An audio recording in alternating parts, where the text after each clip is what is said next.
Okay, welcome back, everyone. I hope everybody had a really good lunch and is energized for the afternoon session. I'm going to go until about 3:20 p.m. In the first part of this, and we'll take a 10-minute break there, and then we'll start in again about 3:30, and we'll go until 5, and then we'll come to our dinner break. So let's pick up where we left off. I was talking about brain structure and human behavior and how these two things are completely interrelated. Brain health plays a critical role in human behavior, so it is extremely important for human beings to become familiar with the brain's basic structure and function. Now, I'm not telling you that this is the totality of neuroscience, what I'm going to show you here today. I'm saying that this is the basics. It's the essence of how the brain structure works. So this is part of understanding the physiological aspects of how consciousness works, all right? So there's three main complexes, structures, that comprise the total human brain. The first is the R complex, or the reptilian brain. So this part of the brain facilitates basic survival functions. It's the part of the brain that goes to work and becomes active when we're in what's called fight or flight mode, okay? When survival is at stake. It also controls basic motor functions and respiration, okay? The second part of the brain is above the R complex. This is called the limbic system. It's also known as the mammal brain, the mammalian brain. This part of the brain facilitates human emotions, and it makes human emotion possible to be felt in the physiology. It does this by releasing what's known as neuropeptides into the bloodstream through different glands that comprise the limbic brain, or what's called the midbrain also. So the final part of the brain, the highest structure structurally, and the newest part of the brain evolutionarily, it's called the neocortex. Now really what this part of the brain is really called is the telencephalon. That's what we traditionally think of as the gray matter of the brain, okay, with the hemispheres, okay? The neocortex is where all of the actual electrochemical activity that comprises our human modes of thought takes place, and that's in the outer shell of the telencephalon, which is known as the neocortex. So this part of the brain actually facilitates all human functions of thought, what we consider the things in thought that make us a human being and separate us from the animal kingdom. Higher thought functions, logic, intuition, creativity, okay? So we'll break down these parts of the brain and give you some visual understanding of them. So down here,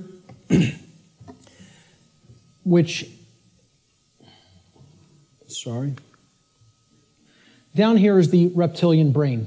It's comprised of the brain stem right here, and this part of the brain is called the cerebellum, okay? These two components together essentially comprise the R complex. So again, the R complex is the lowest consciousness part of the brain. We don't do any thinking with this part of the brain. It's the reactive part of the brain. It reacts to stimulus. It's the stimulus response mechanism. Now, up here in this middle part of the brain, these are all the different glands like the hypothalamus, the thalamus, the pituitary and pineal glands, etc., that comprise the midbrain or the limbic system. All human emotions are facilitated, are made possible by this part of the brain, okay? So this part of the brain, if it wasn't working properly, you would not be able to experience a normal range of human emotions. This is part of what psychopathy is.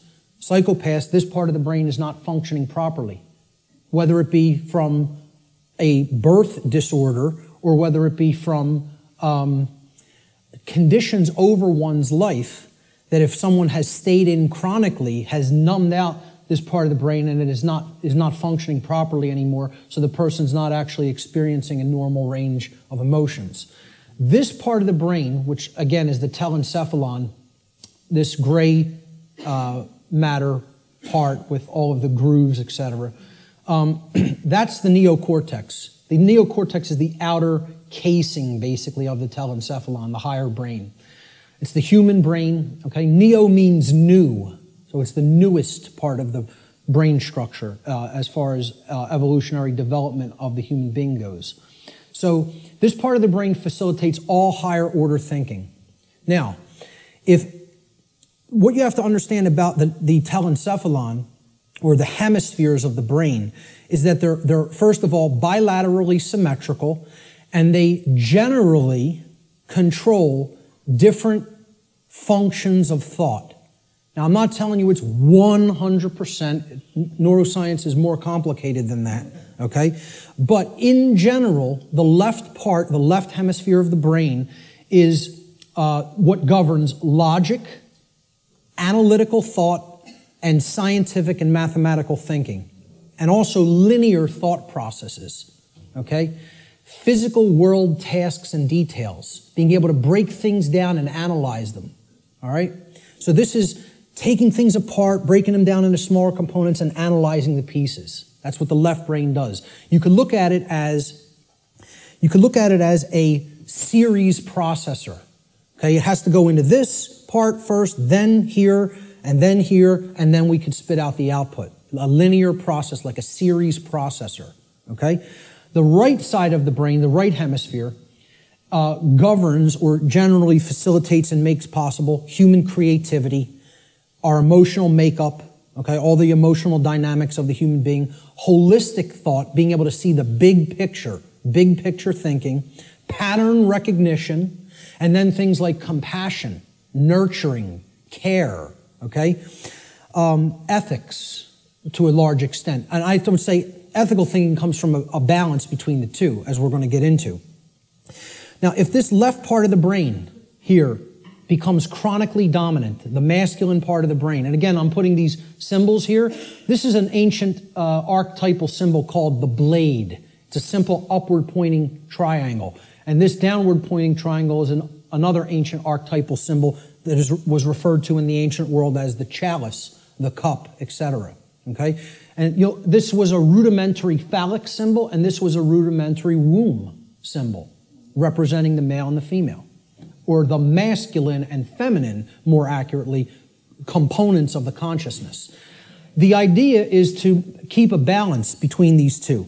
When we have a balance between the two, that's when we're operating on all cylinders, so to speak. That's when real consciousness and pattern recognition is developed. And that's when real morality and ethical considerations are also created within the personality, within the being. If this part of the brain is chronically dominant, the left part of the brain, okay, what happens is the right side of the brain is imbalanced. It's not really functioning at a higher level, okay? And the limbic brain will actually suffer that effect, okay? It will also start to shut down. So you will have a lot of left brain patterns going on and a lot of left brain processing going on. But if that's all that's happening and we're not using this part of the brain equally, the R complex of the brain is what essential executive functions are going to be routed to. We're going to be living from the R complex in a kind of stimulus response only mode instead of living from a holistic brain balanced mode, which is when we're in that balanced state, the neocortex, which governs higher order thinking and makes higher order thinking and ethical thinking possible, is what rules the personality. Okay? Now, conversely, if the right side of the brain is chronically dominant, so let's put it this way. The left side of the brain being chronically dominant, you have the controller. That's the master mentality. The right side of the brain being chronically dominant, that's the slave mentality. That's the I won't stand up for myself and I'll just accept everything. The total new ager, in other words, okay? So this part of the brain, if it's chronically dominant, the opposite happens with the structures of the brain. The R complex will shut down. It will suffer, okay? It will not work properly, which the R complex is necessary. It makes you stand up for yourself when you're under attack.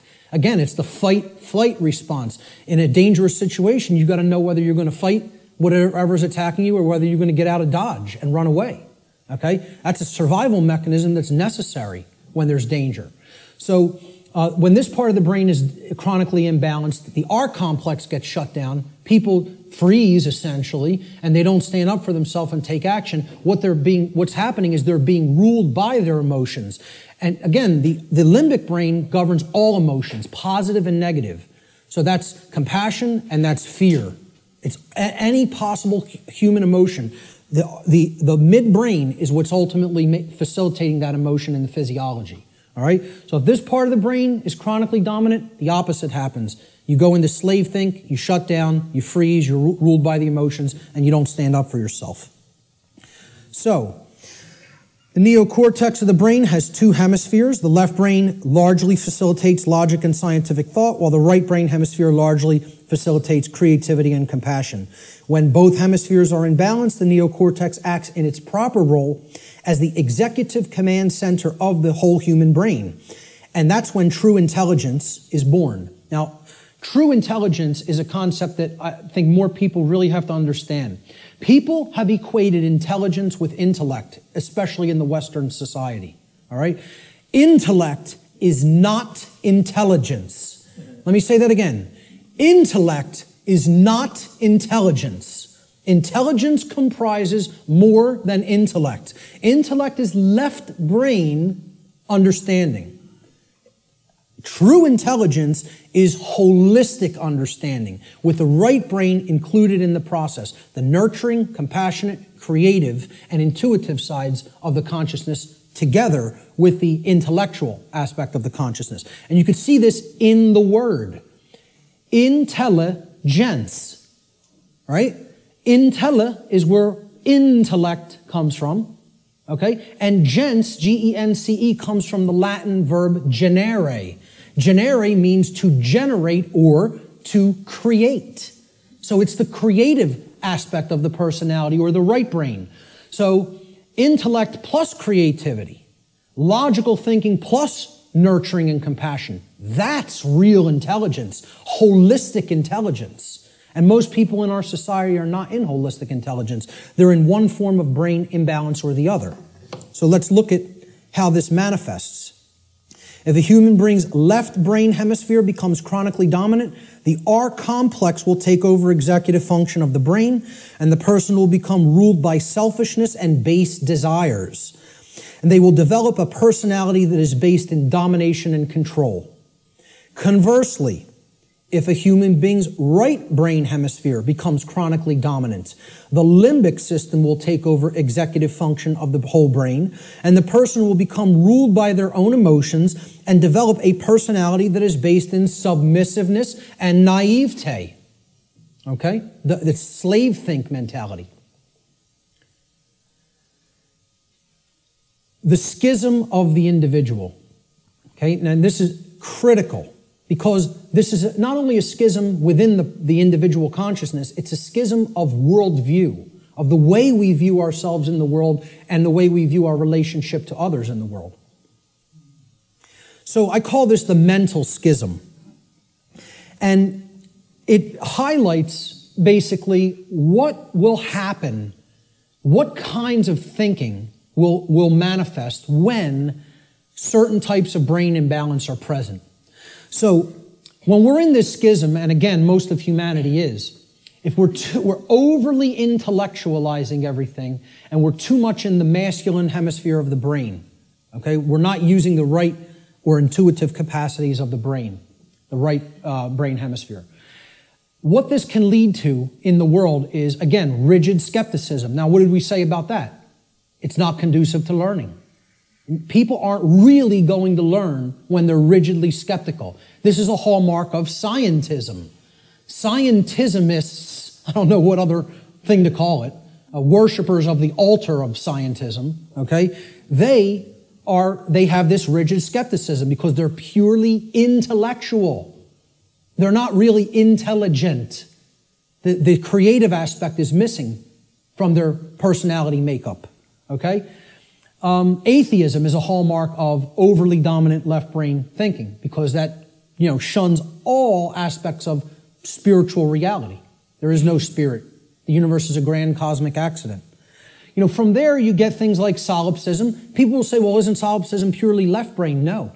It is right brain, I'm sorry, is it purely right brain? And I say no, it is left brain imbalance as well. Solipsism can be generated from both forms of imbalance, of believing nothing can actually be known. There is no truth. Truth is a dirty word to many left brain individuals. You'll note. So solipsism plays into left brain imbalance as well. All of these states here inevitably lead to these things down here. Moral relativism comes next. The idea that there's no such thing as the difference between right and wrong, that we just get to make those things up. They don't exist inherently in nature, We just can decide on what's right and what's wrong for ourselves and make it up, randomly. So very, very dangerous ideology, which we're going to be talking about a lot. Social Darwinism inevitably comes after that, all right? This is the idea that a certain class of society can get to direct how the lives of everybody else will go because they're the intelligentsia, so-called, okay? We're the intellectual people, really is what it is, the over-intellectualizing, and we'll direct society because we're the fittest. Like Darwinism postulates the survival of the fittest, well, social Darwinism postulates the survival of the most socially ruthless. And many people believe that's the natural order. They believe that's the natural order, and nothing could be farther from the truth. What that is it's the psychopathic chaos. It has nothing to do with nature, and it has nothing to do with order. It's the exact opposite. So, this state, and these are hallmarks of dark occultism as well. Okay? I think I should know a thing or two about it, as I was a priest in it for almost 10 years. I might know a couple of things about Satanism. Okay? So, moral relativism is one of the big tenets of Satanism. It's actually one of the pillars of Satanism. Social Darwinism is highly praised and valued in Satanism. And eugenics. Okay? Because if people don't understand what eugenics is basically people, who have gone so deep into this form of left brain imbalance that they believe they're God and they can get to decide who lives and who dies. That's really what it is. We will control who breeds and who does not get to breed, who gets to live and who does not get to live. All right? That's essentially eugenics in a nutshell. And again, these are all authoritarianism, forms of authoritarianism. Okay? And it's the idea that man is the author. Man is the creator. Man is the God. Man will make the law. Man will decide who, life and death at any given moment. We will decide what's right and wrong, etc. That's essentially what all of these forms of thought are. Extreme left-brained imbalance. And I was there. I was in this state in my life. I was in it for years. For years. All right? Let's look at the other form of imbalance. If the right side of the brain is chronically dominant, this leads to, similar kind of imbalance, but in the exact opposite form. The brain is still completely imbalanced, therefore the person's not in a high state of consciousness. They're completely unconscious to what's really going on within them and around them. But the manifestation is generally the opposite of the left brain forms of imbalance. So if you're in real right brain imbalanced state of consciousness, this will lead to naivete, believing anything you're told, accepting things from quote-unquote official channels and official sources without actually checking into them for yourself. Blind belief. You'll believe the next religion that comes along. We just have to tell them what they want to hear, and I'll believe that.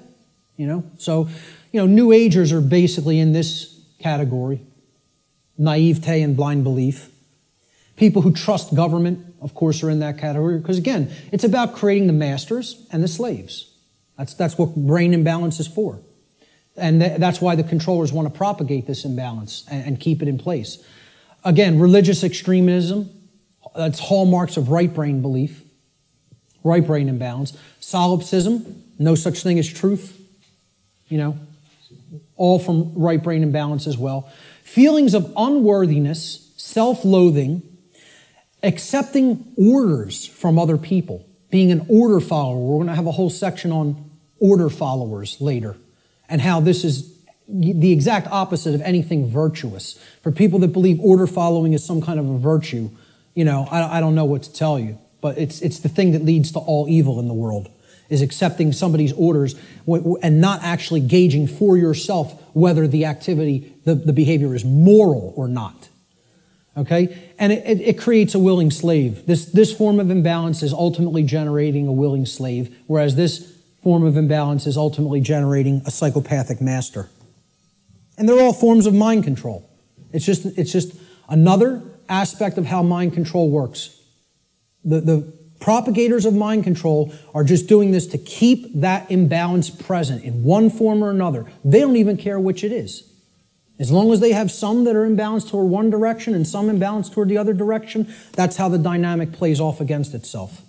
And you have a world that is continued to be kept under lockdown. So let's look at the worldview schism that goes hand in hand with the brain schism or the mental schism. And again, worldview is exactly what it says. How do you view the world? How do you view yourself in it? How do you view others in it? Well, when there's chronic left brain dominance, the worldview that emerges is one of randomness. And again, this is a hallmark of scientism. The world is this grand cosmic accident. All right? The whole universe is a grand accident. There's no purpose. Right? There's no creator. Everything just magically manifested on its own for no reason from a single singularity, a single point in space-time for no reason. You give me that one, and I'll tell you everything else that happened after that. But you got to give me that one, you know? And I have some bridges to sell you, you know? So, you know, there's no underlying intelligence in nature. Nature is dead. That's what this worldview is about. Nature is dead. It's a dead thing. It's a mechanized machine that is there for no reason. Okay? There's no such thing as the spirit at all. No such thing as spiritual dimension. No such thing as natural law, certainly. Because for one to accept natural law, well, where does it come from? You know, I ask people like whether they accept that natural law exists or that, you know, there's actual objective truth and morality, and like 2/3 of people don't accept it. They don't believe that it exists. They don't think there is objective reality and objective truth and objective morality. You know, they think it's all relative and we get to make it up. I've actually done a psychological, small psychological profiling or study, you know, just asking people this question at random and collecting results and analyzing them. We're at about 2/3 of people who are moral relativists and believe that truth is relative also, that it's not objective. Okay? Now, you ask the same people, do you believe in karma? 88, almost 90% of people believe karma is real and it exists. So I'm like, I can't believe this. You're going to tell me that there's no such thing as a real difference between right and wrong. They're constructs in the human mind is what they think. Right? And simultaneously holding in their mind the idea that karma exists. Well, I asked them the question, what put karma in place then? You believe it exists. What force created it? What made it? What put it in place? And they have no answer for that. You know, they intuitively believe karma exists, but can't answer where did it come from? Because that would involve a creator. And somebody in left brain imbalance can't acknowledge that. You know? So, to a left brain imbalanced person, there's no such thing as spiritual or natural law. It doesn't exist. As a matter of fact, all of existence has no purpose other than to continue its existence. See, survival is the highest aspiration to a left brain imbalanced individual. Right and wrong have no bearing. There's no point in even discussing it. Okay? Because right's what's right for me if I'm super left brain imbalanced. Wrong is whatever affects me negatively. Okay? It doesn't matter what's actually moral. Okay? It's all subjective to a left brain imbalanced individual. And to them, nothing has any purpose. Since it's all a grand cosmic accident, how could there be a purpose for existence? Without a creator, who's going to create the purpose for it? You know? So it has no purpose other than to continue surviving. And again, that's right there is proof they're in the R complex, they're in the base brain. Survival is the highest goal. Survival is the only aspiration. Now, in Satanism, it's about as left brain imbalanced as it gets, folks. You know what their number one law is? Survival. Survival is the highest law. Okay, and we hear about this in Darwinism too. The ultimate purpose of the being is to continue to survive. I would highly debate that. I would highly disagree with that. There are laws higher than survival. Okay? But in Satanism, they simply refer to it as self-preservation. And that means preservation of systems of belief as well. Systems that are serving the self, the egoic self. They must continue to survive. Self-preservation as the highest law. That's the number one tenet of Satanism. And it doesn't matter who you need to step on to do it. Who you need to step on to get one up on somebody else. This is extreme left-brain imbalance worldview. All of these characteristics in the randomness worldview are hallmarks of scientism, atheism, totalitarianism, and dark occultism. You could add to that list. You know, whether you refer to it as Satanism, dark Luciferianism, it doesn't make a difference. It's the hallmarks of the dark occult. On the other side, on the right brain imbalanced side of the worldview, there's another worldview called determinism. Okay, determinism is based in right brain imbalance and is defined by, in general, helplessness, religiosity, and the dismissal of free will. This worldview will eventually lead to a society of blind order followers and willing slaves who accept their conditions as their lot in life. So, hallmarks of deterministic worldview. God controls every event in creation. Nothing happens at random. There is no free will. So you can never throw anything a curveball through free will. Every event is preordained. Okay? And religionists believe in this. See, I like to say, my presentation is going to piss everybody off. And that's what it should do. Because if you're in one of these forms of belief systems, it represents one form of imbalance or another. So people who believe in government and science are in that left brain imbalance. They're going to get pissed off that I'm talking about that form of imbalance. And then the people who are in religion and the New Age movement, they're in that right form of imbalance, so they're going to get pissed off at that. Good. Let them all be pissed off. The truth will piss you off, and then it will set you free if you accept it. So, you know, all occurrences are preordained. Free will is an illusion. No, you know who just said this in his latest book? Stephen Hawking, who you would think is the most left-brain person that you could think, worships at the altar of scientism, believes the universe is a grand accident, okay, and a mechanized machine, okay? It's like this comes full circle. It feeds off of each other like a feedback loop, these forms of imbalance. He went so far through left brain imbalance, he's so in the left brain, that he actually developed the hallmark of right brain imbalance, which is that there's no such thing as free will. No such thing. Since it's all a mechanized machine and there's no consciousness, there can actually be no choice. We are actually robots controlled by matter. Hawking believes this. He actually wrote this in his book. He said free will is as dead as God. Okay? And millions of people buy this moron's books, and I'll call him a moron right to his face. There's not a drop of intelligence in that man, and people think he's one of the most intelligent people in the world. You might be one of the most overly intellectual people in the world, but you have no wisdom at all. Zero, if that's how you think.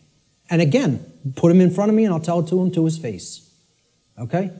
Because these people actually believe he's smart.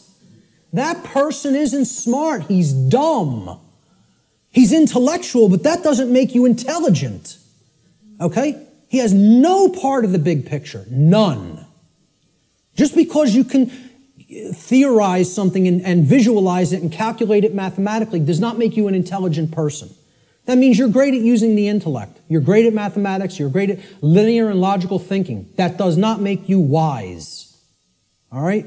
So, you know, this to continue with the right-brained imbalanced worldview, since God controls everything in creation, nothing is possible to change. Human beings are powerless to create change. Everything is being made to be this way by God. This is what religionists and right-brain imbalanced people think. So, therefore, why take any action? Action is ultimately meaningless. A big hallmark of the New Age community, because it's a religion. You know, the Course in Miracles. Oh, we just need to accept everything the way that it is, right, folks? Doesn't make a difference if evil is running amok in our midst. No, accept it all. Don't try to change a damn thing. Take no action, just observe. And see how far deeper that gets you into bondage. Because that's the best way to get real deeper into chains. Okay? So these are all hallmarks of religious extremism and what I call simply slave think. Because that's what it is. Let's not euphemize anything. Let's call them what it really is. This is master think, that's slave think. And if you want a world that continues to propagate slavery, you'll stay in one of those forms of brain imbalance. And this right brain imbalance, in addition to religious extremism and slave think, is the hallmark of the New Age movement and their followers, their religious followers. Now, there's a balance that is struck between these, okay? And that's what everything really is ultimately about, creating a balance. Because there are components to these two worldviews that if they come together, it shows us what the truth is. And here it is right in the middle here. There is a deterministic component to reality. And there is a random component to reality, existing in cooperation with each other, in conjunction with each other. The deterministic component is what I'm talking about here today and referring to under the banner of natural law. That is determined. It is law. It is set. You're not changing it. It works that way flawlessly 100% of the time. That's determined. Natural law is determined. Okay? It's the deterministic component to reality. Then there is a randomness component to reality that works continuously in conjunction with natural law. And this is a little thing called free will. Our ability to choose our behaviors, to do certain things and to not choose to do certain things. And we have it. Every individual has it, no matter what position, no matter what situation they're in. I don't care what institution you're in. I don't care who you've listened to up to this point. I don't care what background you come from. I don't care what economic class you come from. Every single solitary being that is capable of thinking at all is gifted with free will. You have free will to choose your behaviors, and so does every other human being. Everyone. Okay? It's a gift of creation itself. Okay, we can choose what we will do and not do. Nobody can actually make anybody do something like a robot. Oh, believe me, there's people who are trying. You know, like Art talked about, Jose Delgado. Was searching for means to electronically, directly control through chip implants and stimulus through chip implants in the brain, human behavior, like a robot, to put a technology into the brain to control the behavior of the individual. And that went on right here. This is where that took place, folks, right on Yale's campus. Okay? Read some of his stuff. You want to be disturbed? You think what I'm telling you is somewhat disturbing. Read some of Delgado's material. He was telling people, we're going to show you that free will doesn't exist. We're going to show you there's no such thing as rights, that we make up what rights are. The ruling class makes up what a right and a wrong is. We tell you what it is, and you have no choice. And he was telling you, we're going to show you you have no rights, that you're our slaves. Yeah, read some of his material.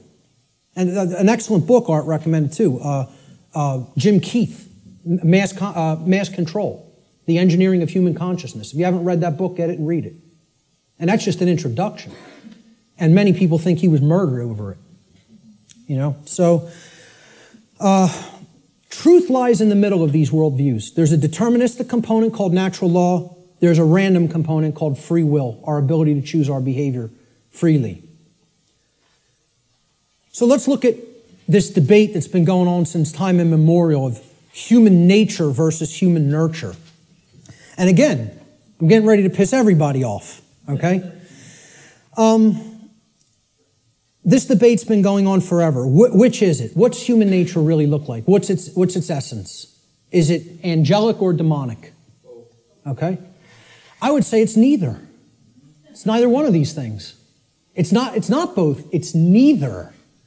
So nobody wins here, you know, who falls on one side or the other. And it's a very difficult thing for people to accept as well. Because when we ask the question, what is the nature of a human being? It's a very similar question to asking, what is the nature of this computer up on this platform? What is the nature of that projector? What is the nature of those cameras? Well, can I actually say what the nature of these things is? It's a computer. Its nature is to compute information. What is the nature of that projector? Is it good? Is it bad? Is it angelic? Is it demonic? Is that projector demonic? No. Its nature is that it projects imagery. What is the nature of these cameras? They capture imagery. That's all. So what's the nature of a human being? The nature of a human being is that it takes in information, it processes it, and then it outputs it through behavior. And as we're going to see, that's very much like a computer. I'm not saying that it is a computer. I'm saying it's like one. Okay? So human nature is neither inherently good nor inherently evil, as many people think fall on one side of this argument or the other. Instead, we should consider the operating conditions or the environment in which human beings exist, which influences behavior to a great extent, thus creating the current human condition. That's why it's called the human condition. It's not called, the situation we're in is called the human condition. It's not called the human nature, okay? It's called the human condition. There's a reason it's called a condition. For any condition to be in place, well, hey, what condition is my computer in right now? What condition is my projector in? What position is Richard's cameras in? They're in operating conditions. They're doing what they're supposed to be doing because they've been kept up in good condition. Okay? In the example of my computer, it has a working operating system without malware on it. Okay? It has software that does the job, that does what I'm asking it to do properly without bugs. Okay? Those are the conditions. The operating conditions will determine how does it perform. What kind of output can it put out into the world? All right? So, again, what I'm saying here is that human beings are like computers. Not that they are computers. Let me just state that emphatically. We're not computers. We're like computers. Okay? We are programmable. That's the nature of a human being. How many people have ever heard anybody say that the nature of a human being is that a human being is programmable? To my knowledge, I'm the only person or researcher that is calling that human nature. Our nature is that we can be programmed. And there's another thing, that's another thing people don't want to hear. They don't want to hear this because they liken it to a mechanized machine. And I'm not saying, again, to emphasize, I'm not saying we are computers. I'm saying we're like them in the ways that we can be programmed. So what gets put into a person through the environment, which is called the culture, all right, and becomes their programming, determines what they will output onto the screen, which is called human life. And that will create the human condition in the aggregate as more and more people operate that way. All right, so let's look at how this works. Human beings are programmable much like computers. Like a computer, if a human being has a bad file system format, that's the first thing you do when you're going to get ready to use a computer. You have to format the drive. How many people here are somewhat techie? Not many. Okay, about a quarter to a third. All right. So some people will know what I'm talking about here. For the others, excuse the jargon for a moment. All right, I'll explain what it is. A file system format is you got to format the hard drive so you can prepare it for a specific operating system, which is basically the task controllers. It's going to control what happens on the computer, how programs get launched, how memory is used, etc. in a nutshell. All right, I do this for a living, so I know all the technical stuff. So I'll try to keep it simple. So if the human being has a bad file system format, right? This is akin to the operating conditions during a child's formative years, the first 6 years of their life, essentially. Now, think about it. We call this their formative years. Their formative years. like a format on a hard drive, because this is what puts the file system into the human being, that prepares it for its operating system. Okay? So, largely, what programs the child at this stage is the parents and what they will see in their immediate environment and home and during their very early years in, quote, schooling. All right? Now, if, like a computer, if a human being also has a bad operating system, now this is like Mac OS, Windows, Linux, etc., Android, iOS, these are operating systems.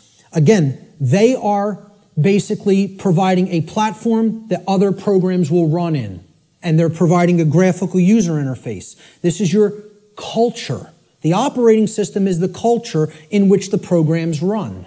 Okay? So let's say if you have a bad operating system, meaning you're already surrounded in a bad environment, in a bad culture, right? That's also going to negatively impact the output. And then they have bad software programs. Now, these are the programs that you run. Now, if I didn't have a good presentation piece of software, my presentation might come out sloppy. It might crash in the middle of it. It might not display the graphics or the text properly. Okay? So you got to make sure you're working with good, reliable software as well. Now, what the software is the belief systems, what the person has taken into the mind and is processed and made part of themselves. And now, if all of those things are bad, we have three bad components. The format is bad, the file system format, which is the formative years of the child. Okay? The culture is bad, meaning they're already growing up in a bad culture or in a culture that condones moral relativism, etc., and doesn't understand natural law. And the software programs that have been input into the child are bad, meaning their belief systems. Okay? What do you think the output of that, quote, computer is going to be like? Is it going to be good? Is it going to be chaotic? If I screw up my system's hard drive format, if I put an operating system that is like at alpha state and it's not ready for prime time because the development's not finished, it's half-baked, okay? And then I load crappy software that's full of bugs and the developers didn't really care about programming them correctly. Do you think that computer is going to operate properly and give me the output on the screen I'm looking for, or output on the printout I'm looking for, or output on the internet that I'm looking for? Good luck. If you know a little bit about computers, you're laughing now because it would be ridiculous to assume that it could do that. Well, why do we think that we're going to have that in our environment when all of these things are badly programmed? See, the output onto the screen is also going to be horrible if all those three things, that determine how the system works are also bad. So it will contribute to deteriorating conditions on a mass scale. Like a computer, the behavior of a human being largely depends upon its programming. And its programming is the quality of the information that is being input into it. The quality of the information it's taking in. The quality of the information it's taking in is going to determine the quality of the information it's outputting, like any other computer. So if garbage goes in, surprise, garbage is going to come out. If good information goes in, quality will come out. And the output will be as one wants it to be. It will be able to process and create efficiently, effectively, not chaotically. Here's a very simple diagram. Again, if people understand it, they really get how natural law functions. And again, it's very unpopular. People don't want to look at what the bottom base foundation or platform of this structure is. Because once again, this idea that knowledge is what's required makes many people upset because they want to believe they're going to achieve these things they say they want without doing the work to acquire that knowledge and therefore understand the requirements for obtaining those conditions. So we start with available information. And when people look at what I'm going to describe here, they will recognize it as something. And I'll hold what that is for a moment. Available information is what you're starting with. This constitutes potential knowledge. And it can become knowledge if it's taken in, if it's amassed, if it's aggregated. Okay? It can be gathered, it can be processed, it can be understood, and then it can be acted upon. You could call this the grammar stage of this three-part process I'm going to explain. Okay? You could also refer to this as the input stage. If we're looking at it in a computer model, this is the stage of inputting information or programming something. Okay? Now the next step that's built upon this is once you've taken information in, necessary information, you then come to a position of understanding it. You know what it means, you recognize the patterns. All right? So this is the second step in this process. Now, your understanding or lack of understanding, okay, now in the first stage, your knowledge or lack of knowledge is going to lead to understanding or lack of understanding. If you have understanding present, your decision-making processes are going to be in harmony with what you say you want. Okay? You're going to understand, here's what I want, this is what's necessary to get that, to make that happen, to manifest it. That's understanding. It's a decision-making process that happens within the mind. These processes take place in the human mind and are chosen by each individual based upon available information. So again, you can see if information is held back, if it is occulted, or even if it's just people are dissuaded from taking it in because people will say, no, there's nothing there, there's nothing to it, right? You could see how they'll never get to this step. They'll never understand. They'll never get to the second level of creating our reality. All right? Effectively, efficiently. The third stage to this process is what you do with what you have come to understand, to know and understand. So this is the action stage. Okay? Each individual's behavior, the behaviors that they choose through their own free will, is based upon the quality of their decision-making processes that are happening within the human mind. Okay? That process, as we've already seen, is in return based upon the quality of available information. So this is behavior. See, people don't think of wisdom as behavior. They don't think of wisdom as action. They think of it as something that you just know. No, wrong. Wisdom is not knowledge or understanding. Wisdom is action. Let me say this again. Wisdom is action. It is knowledge and understanding that has been applied. Application. That's the program that you're going to run on the computer that you've put an operating system on and formatted properly.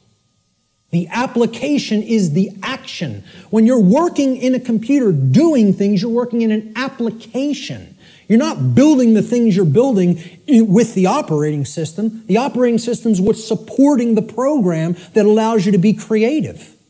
Okay? And in return, the file format supports the operating system. So, we start with available knowledge. That can be converted in available information, which can be converted into knowledge, which can then, through decision-making processes and filtering of that information to eliminate inconsistencies, can lead to an understanding. In continuation, the understanding can then lead through our free will decision-making processes to be converted into behavior, into action in the world. That, when it's done properly, it's wisdom. When it's done with morality and ethics in mind, it's wisdom. When it's done without that, it's folly. Okay? And it leads to more and more chaos. So, based upon these three processes, something is generated. Something is created in the physical manifestation, physically manifested reality, the real world, so to speak. So, the manifested reality is based upon the aggregate behavior. Aggregate behavior. No one person is creating the reality we are experiencing. Okay? It's another fallacy of the New Age movement and thinking. In the aggregate, we are creating our shared reality. All the behaviors put together creates the output on the screen, or the generated result. Is it orderly? Is it chaotic? Well, that's going to be based upon whether someone took in the information, processed it efficiently to come to an understanding, and then acted upon it. The manifested reality is the quality of the condition which manifests in any given society based upon the aggregate quality of human behavior within that society. This is how our reality is actually created. The conditions that we experience as the daily events of our life. It's a simple 3-stage process that leads to a result. And for many people here, you will recognize, if you've looked into this discovery process and this creative process, is known as the trivium. This is what the trivium is. Okay?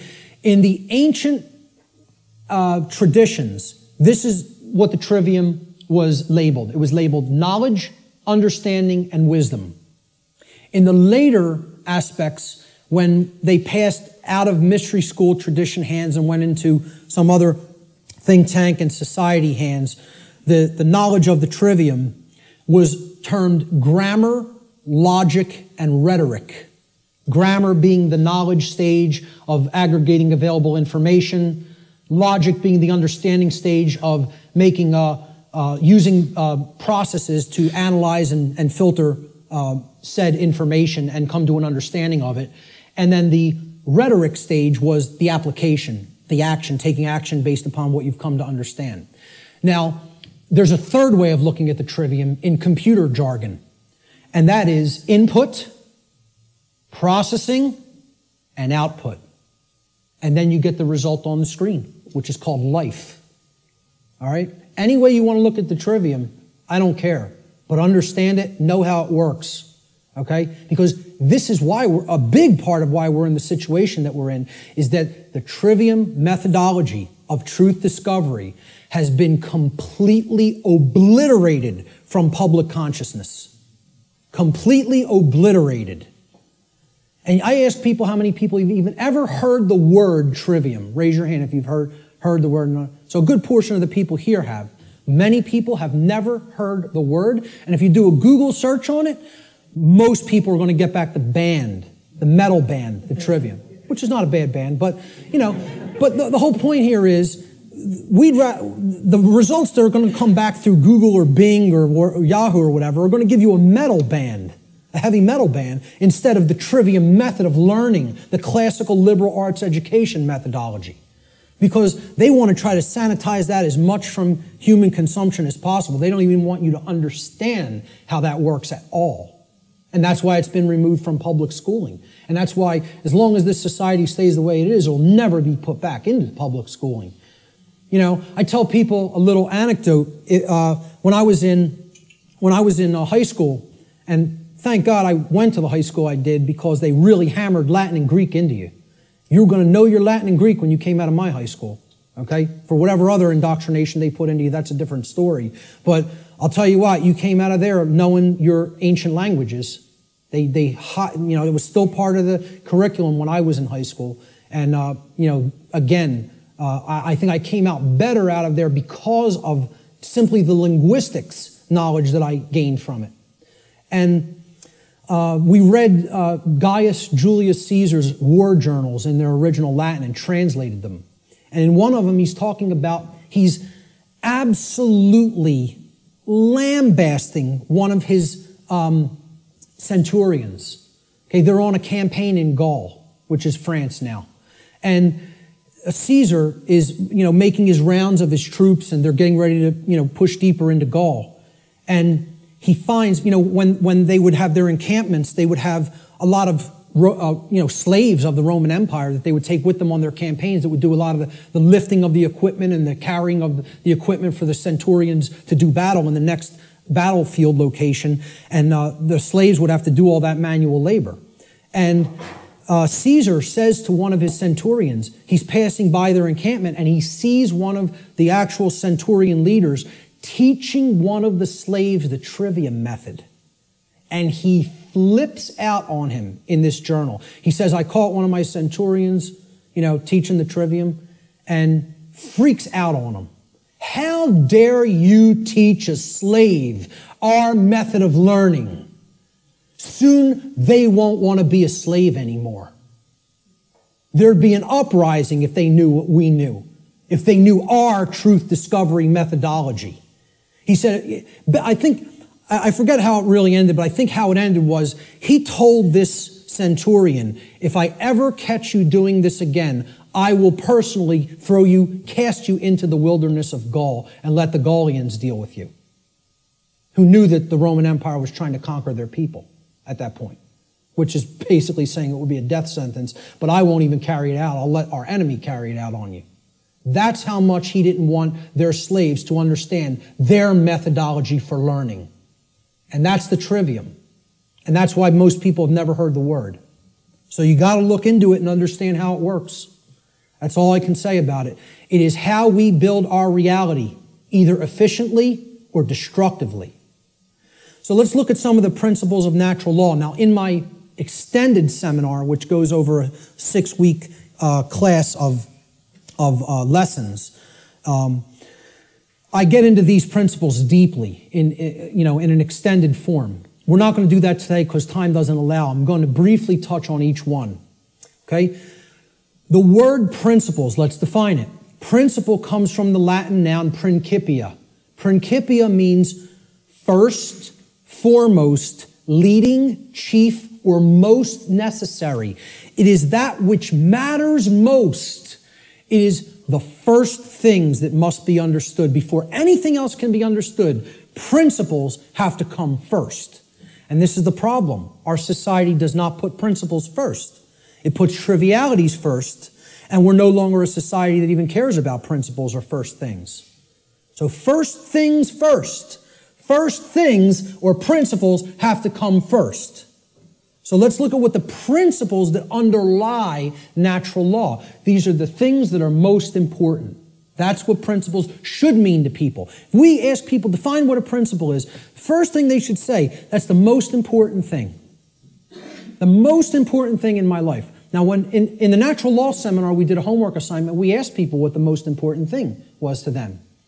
Very few responded with principles. Most people responded with saying that people or the family was the number one response. The familial connection was more important to them than principles. Now, when people hear me say that that's backwards, they'll say, how cold are you? That's so cold, okay?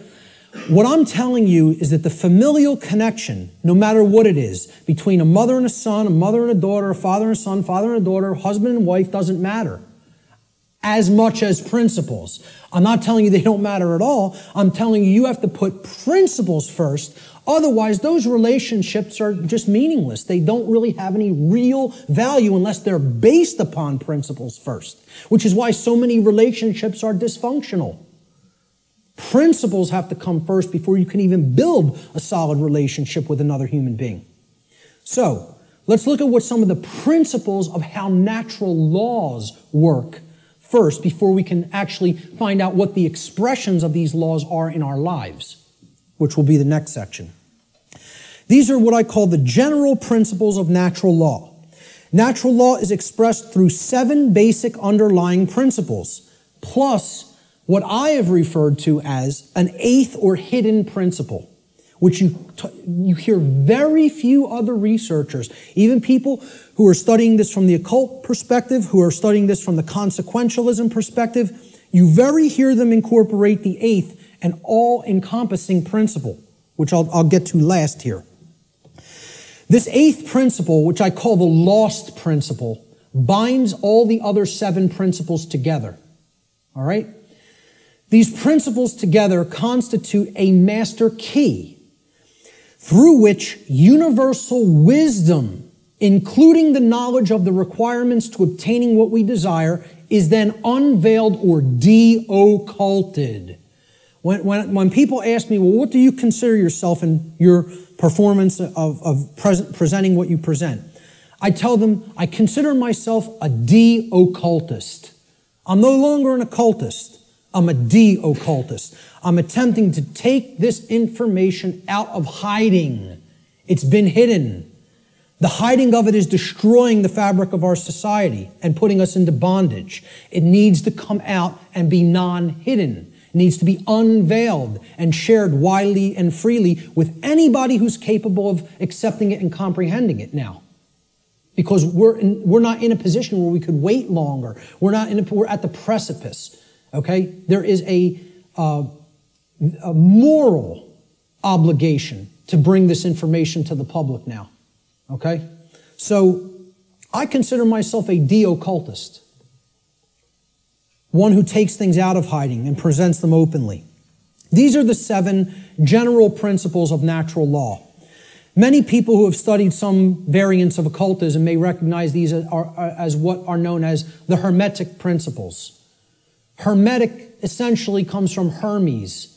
Hermes Trismegistus, the thrice great one, as he was referred to in the ancient Greek mystery traditions.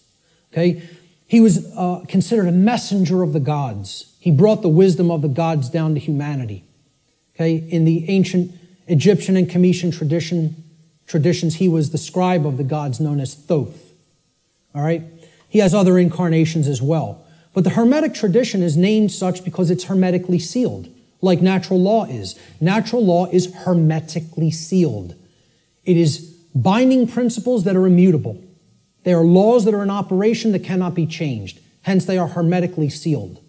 So, these 7 general principles, they are mentalism, correspondence, vibration, polarity, rhythm, cause and effect, which is a huge one, which we'll be getting into, and gender. So I'm going to briefly describe what each of these are and what they are about. The principle of mentalism states that the all, everything in creation, is actually a manifestation of mind. The all is mind.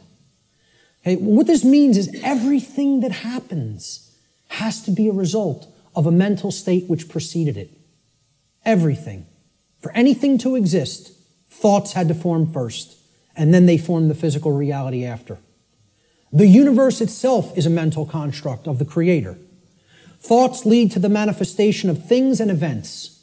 Thoughts create conditions. Thoughts create things and conditions.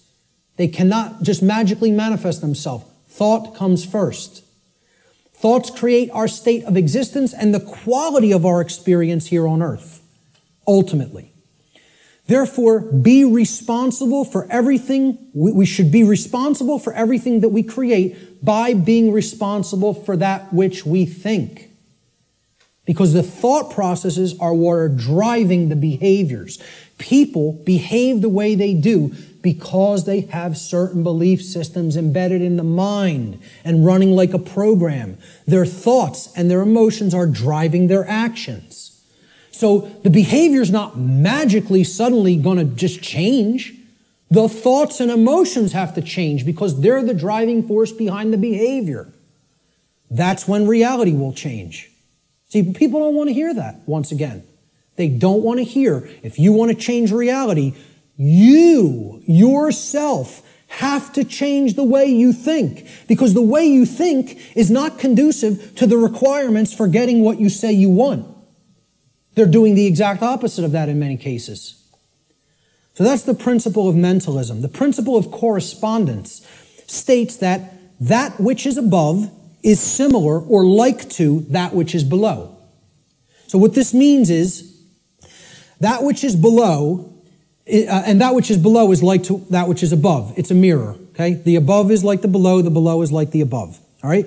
The above, in this case, is the macrocosm, okay? The laws of the very large things, okay? The laws that govern the creation which we consider is seemingly outside of ourselves. We know at the deepest level that it's not, that we're one with it, but, you know, we perceive this as out here, the laws that govern the large aspects of things. So the macrocosm, or the very large, the totality of everything, and the microcosm, which is the very small, or the individuated units that comprise the whole in their aggregate, okay? They are reflections of each other. They cannot be separated from each other. As one goes, the other goes. The universe is actually a holographic system, okay? It's a hologram is an image, okay? You pass a laser through it, and it then projects a 3D image, okay? It's like a flat image, and it projects a three-dimensional image. But aspect, why they call it a holo, like holistic, hologram, holistic image, is if you break a hologram into multiple components by cutting it. So if I take a hologram and I cut it in 4 pieces, you don't have a quarter of the image on one part of the hologram and a quarter on the other and a quarter on the third and a quarter on the fourth. You have 4 whole images that only lose their resolution by a quarter. Okay? So everything is contained in all the smaller parts. Okay? That's like the reality that we're living in. Our universe is a holographic one. So the universe is inside the individual. And the entire universe is like an individual. They're reflections of each other. To know the workings of the individual will help lead us to an understanding of the macrocosmic laws. Similarly, to learn the macrocosmic laws will help us to learn the way that consciousness within the individual functions. These two things cannot be separated from each other. And once again, as I said near the beginning, that's what occulted knowledge is. The knowledge of the occult is how the microcosmic world works, which is the individuated consciousness, and how the macrocosmic world works, which is natural law. So the other part of the principle of correspondence is that our reality is also fractal in nature. Now, if you studied fractals, these are self-similar mathematical generated patterns. Okay? We see this through things like Fibonacci sequence in mathematics, and this is repeated endlessly throughout nature. Okay, so you look at the structure of the atom, and it's similar to the structure of the solar system, which is similar to the structure of the galaxy. They work the same way. They look the same. You pull back enough, you'll keep seeing the same pattern repeat. Everybody ever see the movie that was done in, I think, the 1970s or 80s? It's a short, like 10-minute clip. It's called Powers of 10. Has anybody ever seen this? Yes. A couple people. Watch this movie, Powers of 10, and you'll understand what I'm talking about when I say that the universe is fractal in nature. Brilliant movie. It will blow your mind. Real short, 10 minutes long, something like 9 or 10 minutes long. They basically zoom up into the cosmos to show you how everything is self-similar. Then they zoom down into the cells of a human being and in the atoms that comprise the hand and cells of the hand, and show you how everything is similar there. All the way down to the atomic level, okay, and the subatomic level. So, the universe is both holographic, meaning that the whole is contained in the parts, and vice versa, and it is fractal or self-similar across all scales of its existence. That's the principle of correspondence. The principle of vibration simply states that there is no such thing as rest, as dead or non-motion, okay? Death, in that sense, is an illusion, because true death would be the cessation of all motion and energy. There is no such thing. It doesn't exist. You cannot go anywhere in creation where something is at complete rest. Okay? And I joke around about this. Barb tells me funny stories when she comes home from work, and she's trying to, enlighten some of the other RNs that she works with. And she was trying to explain to one of the other nurses, that desk has atoms in it, and they're not at rest. They're like in crazy, chaotic motion, especially the electron clouds of the atom. And if you look at it at a deep enough level, you would see it's like chaos going on, and it's all kinds of motion happening, seemingly at random. And the other nurse goes, "Barb, you're so crazy." What I say to that is, how could you have made it to nursing school and not ever have even considered the concept of the atom? Right. And it's amazing. She actually thinks perceived stillness is actual stillness, and didn't comprehend. If you zoom into that with a powerful enough microscope, you're going to see all kinds of motion, and nothing's at rest. And she thought Barb was the weird one for trying to explain that to her. Okay, so there is no such thing as true rest. It doesn't exist. If something's in existence, it's in motion. Everything moves, everything vibrates, and at the most fundamental level, the universe and every single thing which comprises it is ultimately pure vibratory energy that is manifesting itself in different ways, different frequencies, different vibratory forms. The universe has no true solidity as such, as we imagine solidity at the macrocosmic level. Matter is merely energy in a state of vibration. And what this is, if we truly understand this, and many sciences are now finally really understanding this and trying to propagate this knowledge out into the public, we will come to the understanding that this is a spiritual construct for experience to be gained, to have an experience and learn and grow in consciousness. That's what the purpose of this whole thing is for, you know? So nothing is truly solid, you know? It's again, like we say, we are spirit having a human experience. The whole universe is spiritual, having a experience in solidity. All right? That's how you have to look at the principle of vibration. The principle of polarity states that everything has a dual nature to it. There are polarities in everything that exists. Okay? Everything has poles. Everything has its pair of opposites. However, opposites, they are identical in nature, but they're different in degree. So let me give you an example of what that means. Are hot and cold really opposites? Or can we simply look at them as the presence of heat energy or the absence of heat energy? Meaning that they're the same thing, energy. And whether it's concentrated in a specific area, which would make it hot, or whether it's absent from a specific area, which would make it cold. Okay? That's what hot and cold are at the fundamental level. At our level of perception, they're opposites, but at the fundamental level, they're the same thing, energy or lack thereof. Just like those 3 stages of the trivium. Are knowledge and ignorance the same thing? Yeah, actually they are. Because truth is always present. It's a matter of whether it's taken in and processed, or whether it's refused to be taken in and it's not processed. Okay? So it's just like that. They're identical in their natures, but they're different in their degree. Okay? Extremes can meet and blend and, play with each other, like as depicted in the yin-yang symbol, masculine and feminine. They need to be blended. And at some level of reality, everything that is seemingly contradictory may be reconciled. Now again, I stress the term at some level. At the unified field level, everything is consciousness, pure consciousness.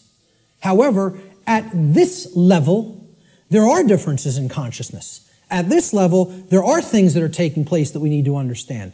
At this level, there are things that we need to set right and rectify, because it does matter. It does matter. Okay?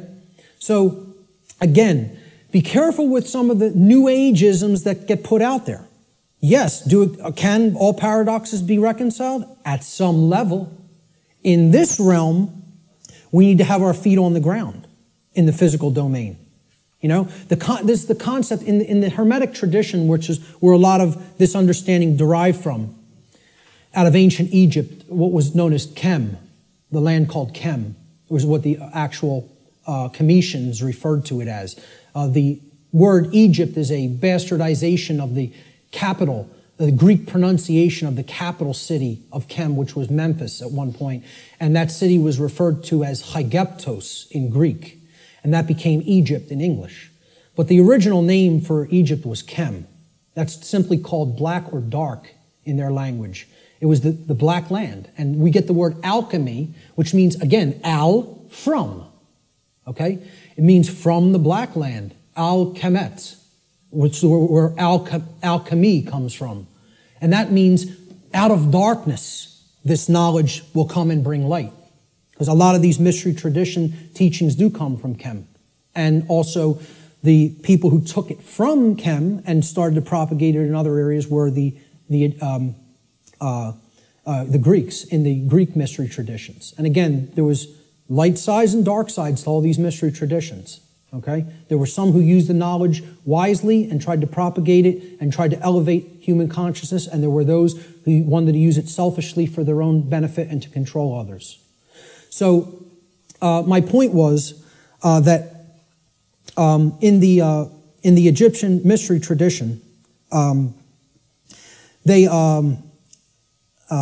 lost my train of thought there. I'm sorry. I was talking about all paradoxes may be reconciled at some level, and I brought up the mystery traditions. I can't remember why I went into that, so I'll just keep going.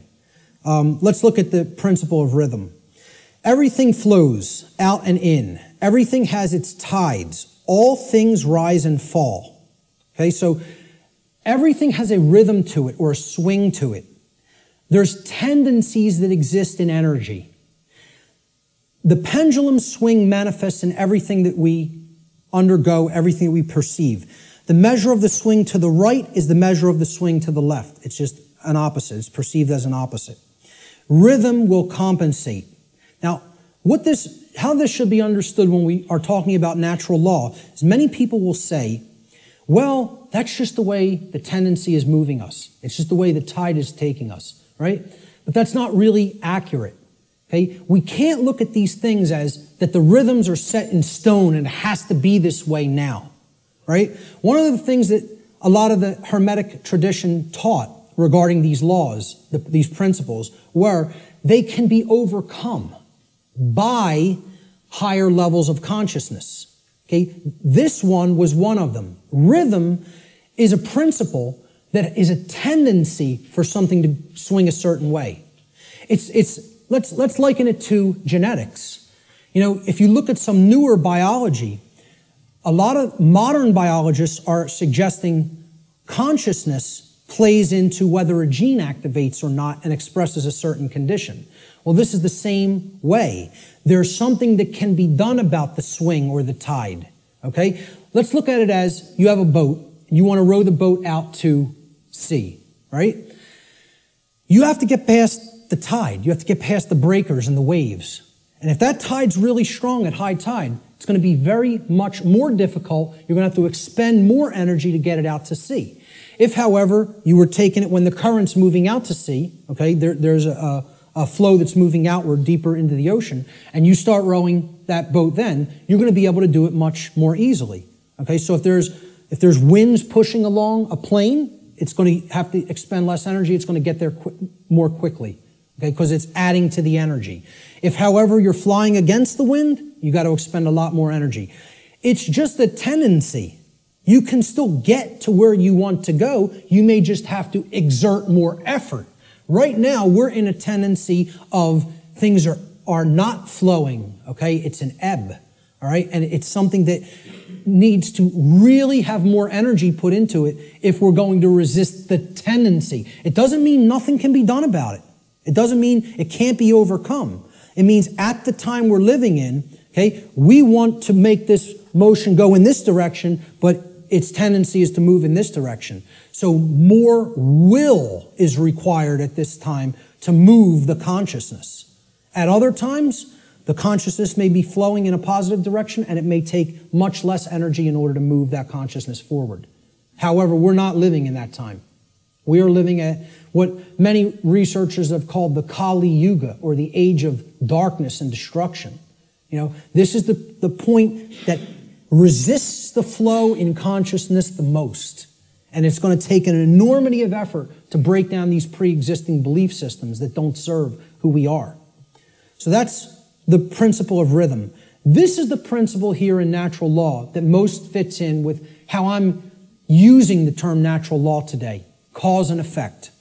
Many people, again in the New Age community, don't want to believe that there's causes and effects, and that effects are driven by causes that, you know, come first and then manifest conditions.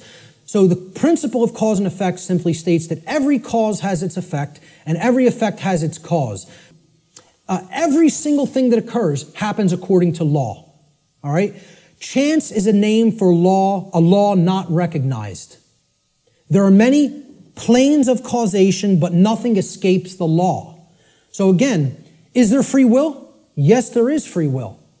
But is there free will to ignore law without consequence? No, there is not. That's the limit of free will. Free will is operating within boundary conditions that I'm referring to as natural law. It's a series of laws, actually. Okay? Free will operates within these parameters or boundary conditions that cannot be exceeded or gone beyond without consequence. Oh yeah, you can break natural law. Yes, you can break it, but you cannot break it without consequence. You cannot break it without consequence, negative consequence. And that's why this body of knowledge has in the past been referred to as consequentialism.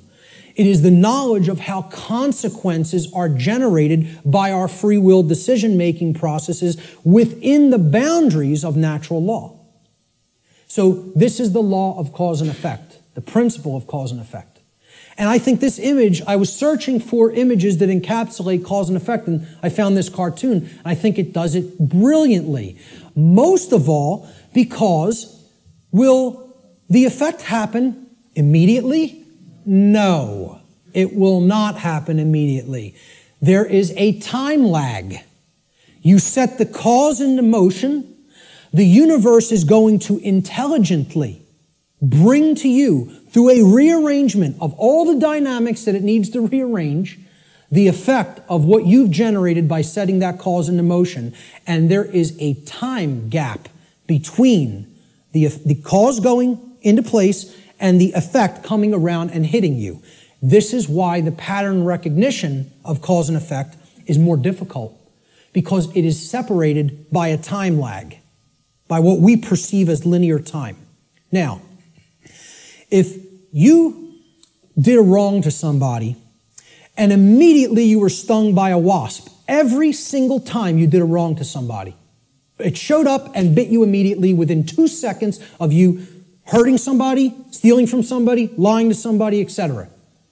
Would you start to connect the stinging to the wrong that you did? I think most people would see the pattern. They would recognize the pattern. But since that doesn't happen, and there's a time lag to experiencing something harmful to ourselves once we do something harmful to other people, it's very difficult for people to see the connection through the time lag. And moreover, it doesn't exactly happen in a one-to-one ratio like this, okay? Karmic consequence is more complicated than all of that, all right? What's happening is that all of us are experiencing in the aggregate the wrongs that the human species is conducting on a daily basis, which we do not attempt to rectify and stop through our inaction. Karma is being accrued. People think that karma can only be accrued from action. No, it cannot. It can be accrued from inaction as well. And that's where many people in our society is. They're not taking any action, and they're willing to let evil run unchecked. So this is ultimately going to come back and bite us, you know, and what we set into motion is going to actually topple over onto us if we don't change our thoughts, emotions, and behaviors. Nothing escapes law. We are bound by it eternally. You know, let me just go back.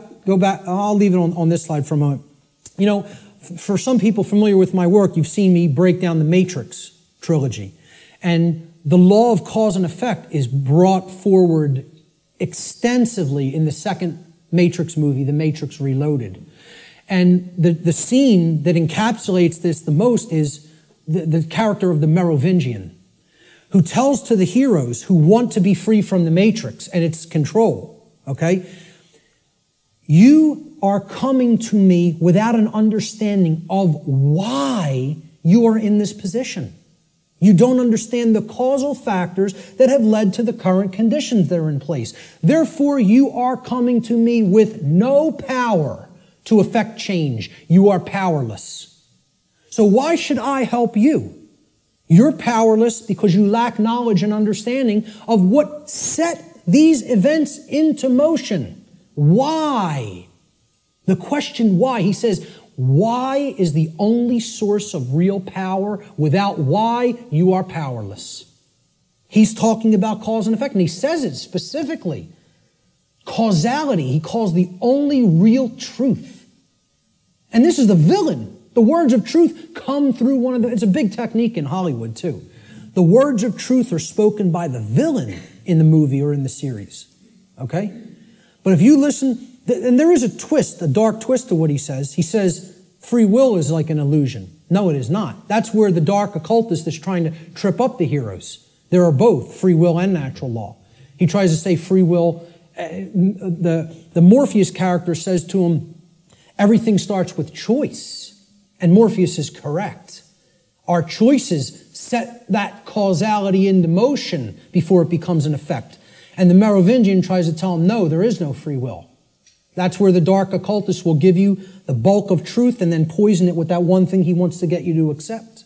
Okay? So the next thing that needs to be understood is the two planes. All right? There's the plane of effects and then there's the plane of causes.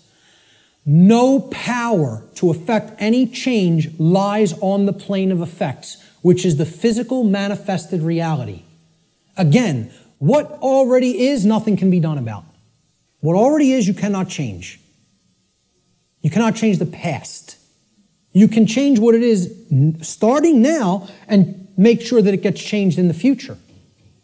But right now, what is the truth, and all you could do is accept that or reject it. You can't change the past. So the physical world that is manifested up to this point happened because of things that occurred in the past. The causes happened in the past. Nothing you can do about that right now. Okay? The plane of effects or the physical world is where manifested realities have already occurred, have already taken shape, have already formed due to their underlying causal factors. The plane of effects constitutes that which has already occurred. As such, no power to effect change lies here because that which has already occurred cannot unoccur. That which has occurred can't undo itself. It happened. It's already done. It has become that which is, or truth. Human consciousness seems to be trapped upon the plane of effects, meaning that humanity as a whole remains ignorant of the underlying causes which they themselves have set into motion and which lead to self-inflicted suffering in their lives. So if you're trapped at this level, what you're doing is you're looking at the symptoms, and you're stuck looking at the symptoms. Okay? This is everybody. Oh, there's a political solution to this. We need to vote in the right people. Oh, there's a financial solution to this. We just need to set the right monetary policy. No, there's a scientific solution to this. And technological advancements are going to be made that suddenly save ourselves and make the world any different. And they think all of this is going to be done while slavery is still in place. Well, again, good luck with that. And let me know how it works out. Okay? I speak at free energy related events. I work with the Tesla Science Foundation. I speak at MUFON-related events that talk about disclosure of extraterrestrial presence, okay? Both of these communities don't understand. The things that they say they want are impossible. And I'm going to start talking about them in this way more openly, you know, because I've kind of like given them some soft teachings, and I think they need to hear it a little bit more harshly, because both of these communities are not talking about morality to the extent that they need to.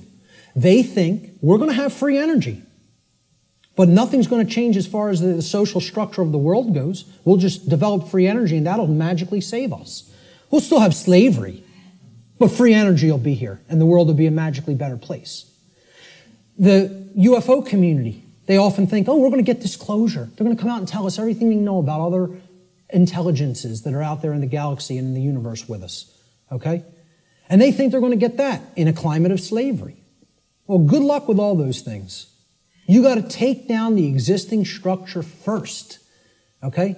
People think, oh, we got to build the new world while the old one decays. You have to destroy the existing power structure with the power of truth before anything new is going to grow here.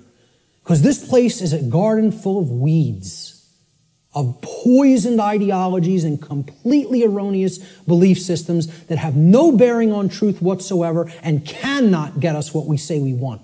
Until those thoughts are changed, don't expect the results you want. So to the free energy movement, I say you're never going to get free energy in a climate of slavery. To the UFO community, I say you will never get disclosure in a climate of slavery. Slavery has to end first. Then you could get what you say you want. So, again, no power to effect any change lies in the world of effects. Cannot be done. You are rearranging the deck chairs on the Titanic while it sinks. You're not creating any change doing those things. because the underlying causes aren't changing. And the underlying causes are how we think, how we feel, and how we behave. And no one wants to look at that. They want to think all those things can stay in place and I can magically get what I want. I want to keep my hand over the fire, but I don't want it to burn and blister. Well, enjoy. See, find out what you get when you do that, because that's what we're doing when it comes to natural law. So let's look at the plane of causality. This is the other plane. This is the mental realm, the mental world. Again, according to the law of mentalism, the first principle of natural law, everything that manifests must first manifest in mind before it can manifest physically. So again, if the plane of causality is the mental world that's generating the causes in mind, okay, everything is happening there first, and then it is trickling down to the physical domain. It is manifesting in the physical domain only after it has manifested in the mental world. The plane of causality is where causes are set into motion prior to those causes manifesting as formed realities in the plane of effects.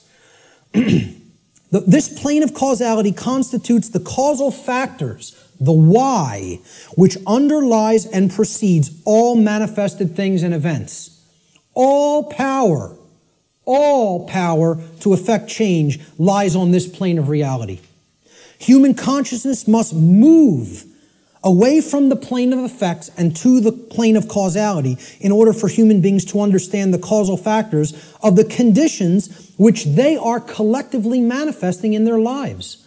Only then will humanity be able to co-create their shared reality on a conscious level, meaning with an understanding of how natural law operates, rather than on an unconscious level, meaning that we don't understand how natural law operates.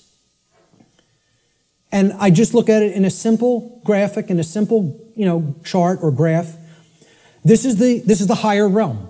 This is the world of causality, the mental world, the why, the underlying causal factors, okay, that precede conditions which are manifested. This is where our consciousness has to go, because this is where all power to effect change is at, in the understanding of why that manifested to begin with. So these are the symptoms. This line could be looked at as the diagnosis. You have to make that diagnosis and get to the underlying causal factors that lead to the symptoms. Okay? The plane of effects, on the other hand, meaning the physical world, is the manifested realm.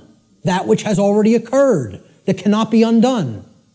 At least in the present moment. You could start in the present to undo it in the future.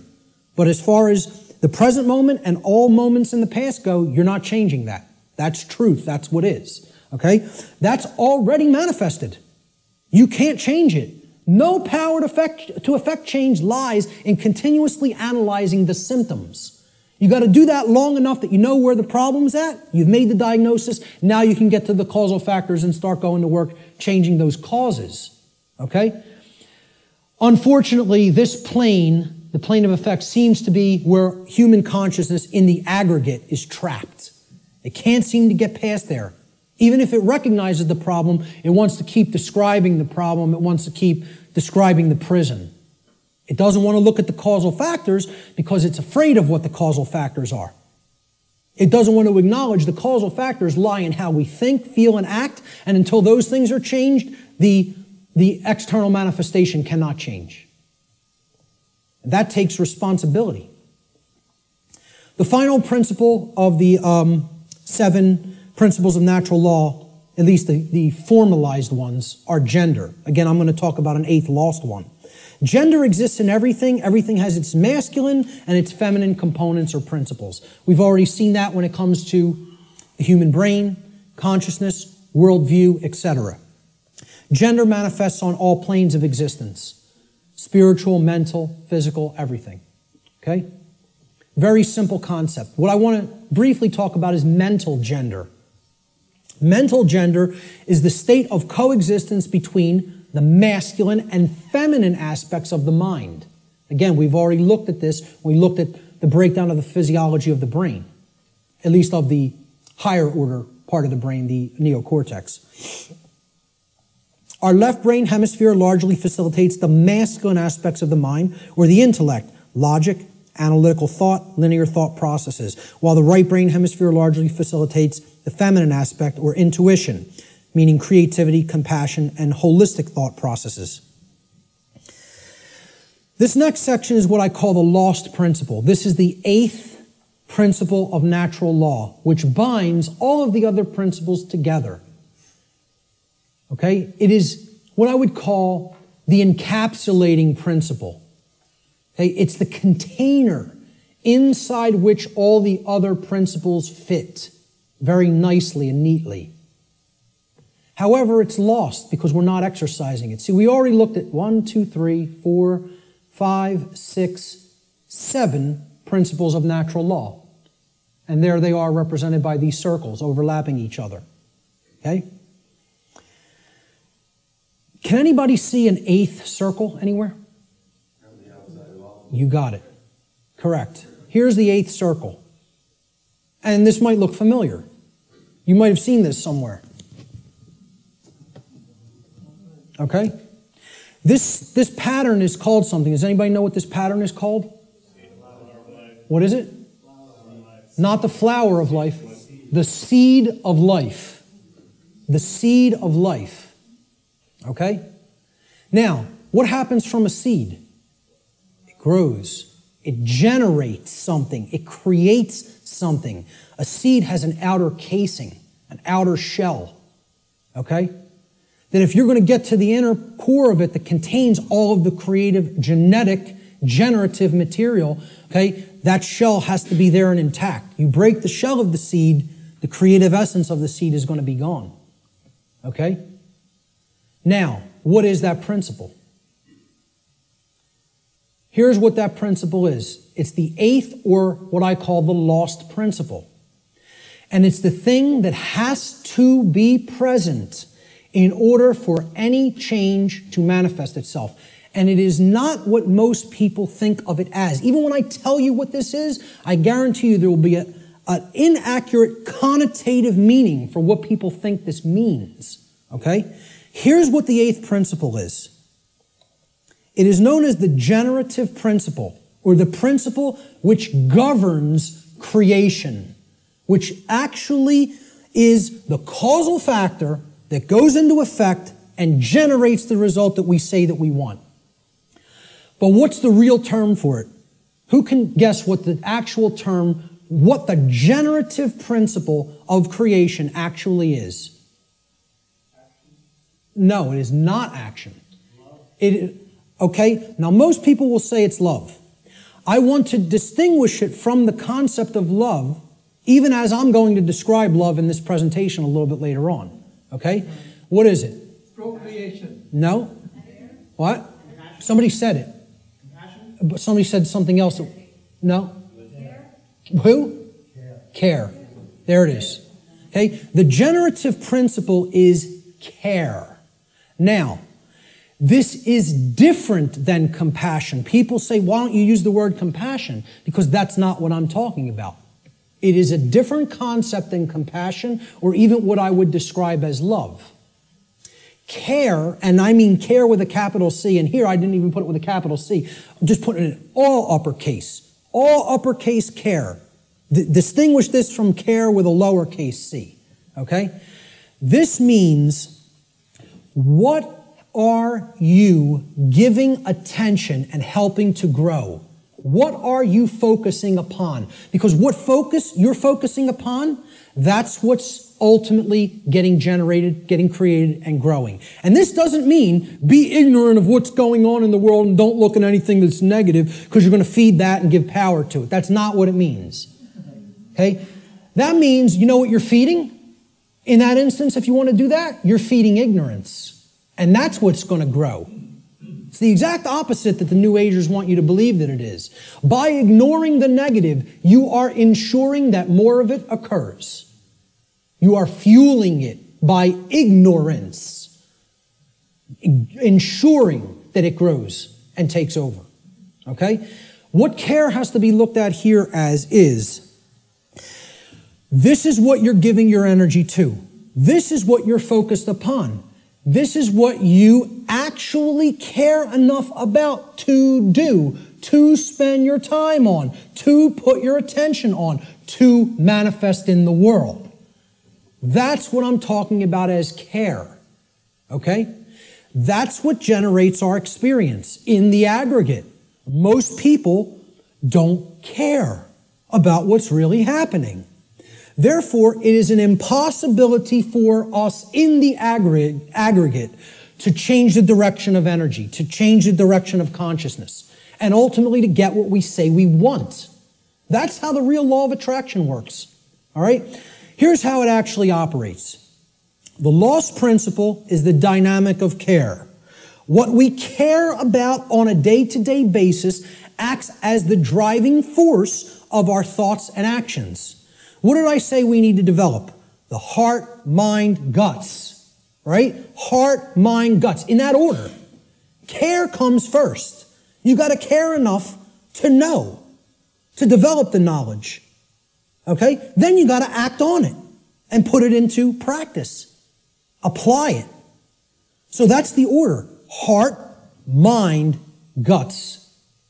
Care, knowledge, action. Those are the steps, okay? And all three of those have to be in place. All three. That's what unity consciousness is. It's unifying thoughts, emotions, and actions. The three aspects of consciousness, such that there is no contradiction between them. Our thoughts, what we say, what we think, how we feel, and how we act are one and the same. There's no contradiction. That's unity consciousness, okay? Therefore, okay, since care is the driver of our thoughts and actions, it ultimately can be seen as the generator of the quality of our shared experience here on the earth. Care is what generates the whole thing. Hence, it has been called the generative principle. Liken the heart to a pump in the body. Well, what does a pump do? It's a generator. It provides energy. It moves the life force through the blood in the body. In every ancient tradition, they talked about the life force being in the blood. The heart is what pumps that through the whole physiology and enables us to continue to sustain life. Okay? The heart is the generator. It's the pump. It's the center of the being.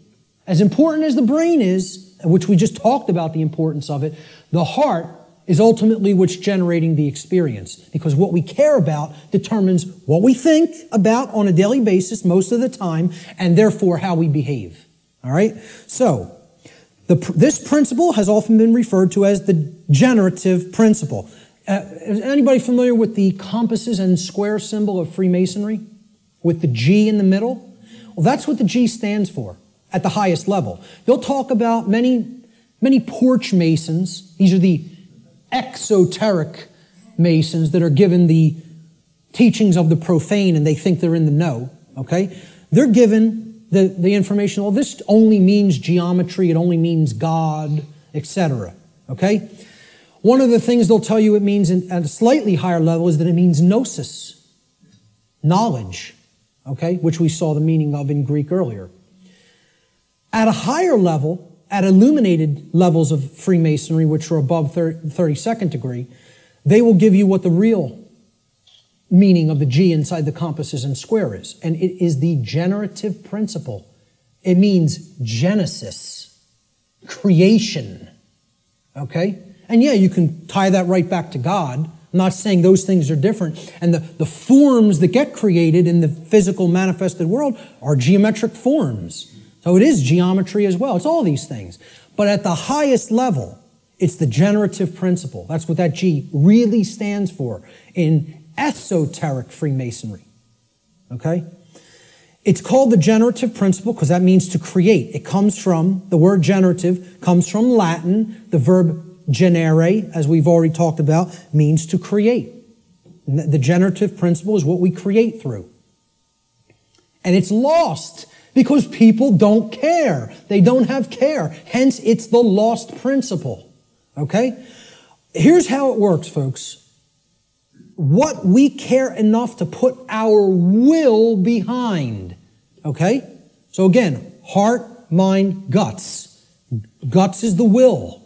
The action, the masculine principle. That's what gets things done ultimately in the physical domain. What we care enough to put our will behind.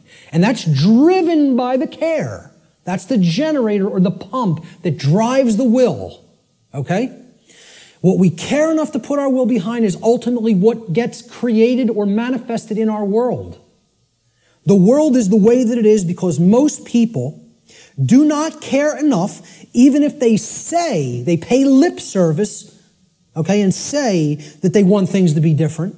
They don't care enough to actually change it through their actions. Because when it comes all down to it, and I said this in my New Age, BS seminar or lecture, okay? What it comes down to is preventing action. Preventing action. That's what the New Age community is designed to do. They want people inactive because the dark occultists know that the thing that is ultimately generating our reality is behavior, as you saw in that simple four-part chart, that little building block chart that I put up there. Action is what's generating the reality. That gets generated through what we care about because our cares and our desires drive our actions. Okay? So most people will say they want things to change, but then when you say, what are you doing to make that change happen? Not a word. Silence comes back on the other end. Okay?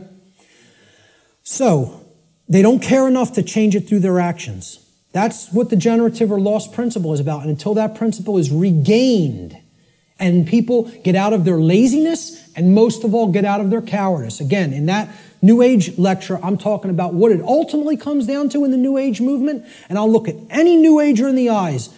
They're cowards. Cowards. Ultimately, they know the evil that we're up against and they intend to do not a damn thing about it. That's what it really comes down to. And anybody telling you it's different than that is lying to you. Okay? They're cowards. Period. And I'll say it right to any of their faces. Anything I say up here, anybody that believes in that nonsense, come and bring them to me. I'll tell them right to their face. Straight and open, just like I said it here. Because I don't care. I don't care about their nonsense. I care about what's real. Okay? So, I'm telling you, this religion has to go. It's got to go. If people are going to make real change happen, the idea that it can't be done, that it can be done without taking actual real-world action has to be purged from human consciousness. Reality does not work like that. Period. The end. And I can't make you accept that. I recognize I can't make anybody in this room accept that. All I can do is put it out there for your consideration. And if you have some common sense and really, really think about it, you'll understand what I'm saying here is absolutely the way it is. Okay? Many people want to deceive you through these religious notions, okay, which is all about getting people to stand down and accept their chains. That's what that religion's in place for. All right? This next section I call spiritual currency or spiritual currencies. All right? There's two spiritual currencies, time and attention. Now, look, we can readily see this, right? Time is money, people say. It's currency, right? What am I going to spend my time on? What am I going to pay attention to? Pay attention. You pay for something, you get something in return when you pay for something, right? That's what attention will get you here. It will get you something in return. You pay attention, you're going to come out of here with a lot of understanding. There's two spiritual currencies, time and attention. This analogy can be seen very readily in the saying, spending time and paying attention. Whatever information or endeavors we put our time and attention toward, we end up getting something in return for that investment of these currencies. This is what real money is, folks. Real money. This will get you real money. One I, mon I. Okay? If you want real money instead of the fake Federal Reserve nonsense, fiat paper currency money that isn't worth the paper it's printed upon, then keep thinking that that has value. Okay? And people who say gold is value, gold is real money. Yeah, well, I ask people, what intrinsic value does gold have? And they say, well, it's been traded with throughout time immemorial. People have valued it all the time. Does that make it intrinsic? You answered my question. It's like saying, why does that projector have intrinsic value? And you say, because I find it valuable. No, that projector has intrinsic value because it's capable of projecting an image, and if I want that task done, that's what I use a projector for. Okay? Well, what's gold used for? Can you build clothing out of it? Can you build a house out of it? Is it malleable enough to be molded into a weapon of some sort? You're going to take shelter under it? Well, maybe if you have enough of it. You know, the whole point is there is no intrinsic value to this. It's something that's, the idea of it having, of any precious metal having intrinsic value, other than, you know, okay, in a technological society it's used for computers. This is true, okay? But I'm talking about in nature. You know, where would this idea of intrinsic value of gold come from in the ancient past? People will say, well, it's used as a medium of exchange, okay? Money is not a medium of exchange. People think of it as a medium of exchange, and it's not. It's incorrect, okay? Money is the limiter of energy in the system. See, people think of money as currency. Even the name is a mind control technique because it's supposed to be about, it's the current in the energy system. This is the current. It's the amperage, right? No, it's not. It's not the capacitance either. It's not a store. That's another thing people will tell you money is, what they say is real money. Okay? It's all fake. It's all fake. It's not a store either. You know what it is? It's the resistance in the system. It's the resistance to change in the system. It acts as the resistor. Because as long as that modality of slavery called money continues to exist, it will always be extraordinarily difficult to create real lasting change. So again, I piss off everybody. Religion's got to go, scientism's got to go, New Age thought's got to go, money's got to go. All of it's got to go. You know why? It's all religion. It's all religion, and the word religion means to hold one back, to tie one up and keep them where they're at, as we're going to get to in a few moments. Okay? So let's get back to spiritual currencies. We end up getting something in return on what we put our investment of spiritual currencies toward. And you know what if it's put toward the right goals, the end result is true money, one eye. Okay? True spiritual vision. The ability to see, to unoccult something and see it for what it really is. That's what comes from truly putting time and attention onto the right things. This return could come in the form of knowledge. It could come in the form of understanding. It could come in the form of skills, expertise, and empowerment. But only if we invest these two spiritual currencies wisely. And let me tell you something, folks. That's why most people don't have any money. They got nothing to pay for it with. See, you pay attention and you get money. You spend time and you get money. I'm talking about the real thing. Cool. We're going to take a break in about 5 to 10 minutes. Okay? So we have to invest our spiritual currencies wisely.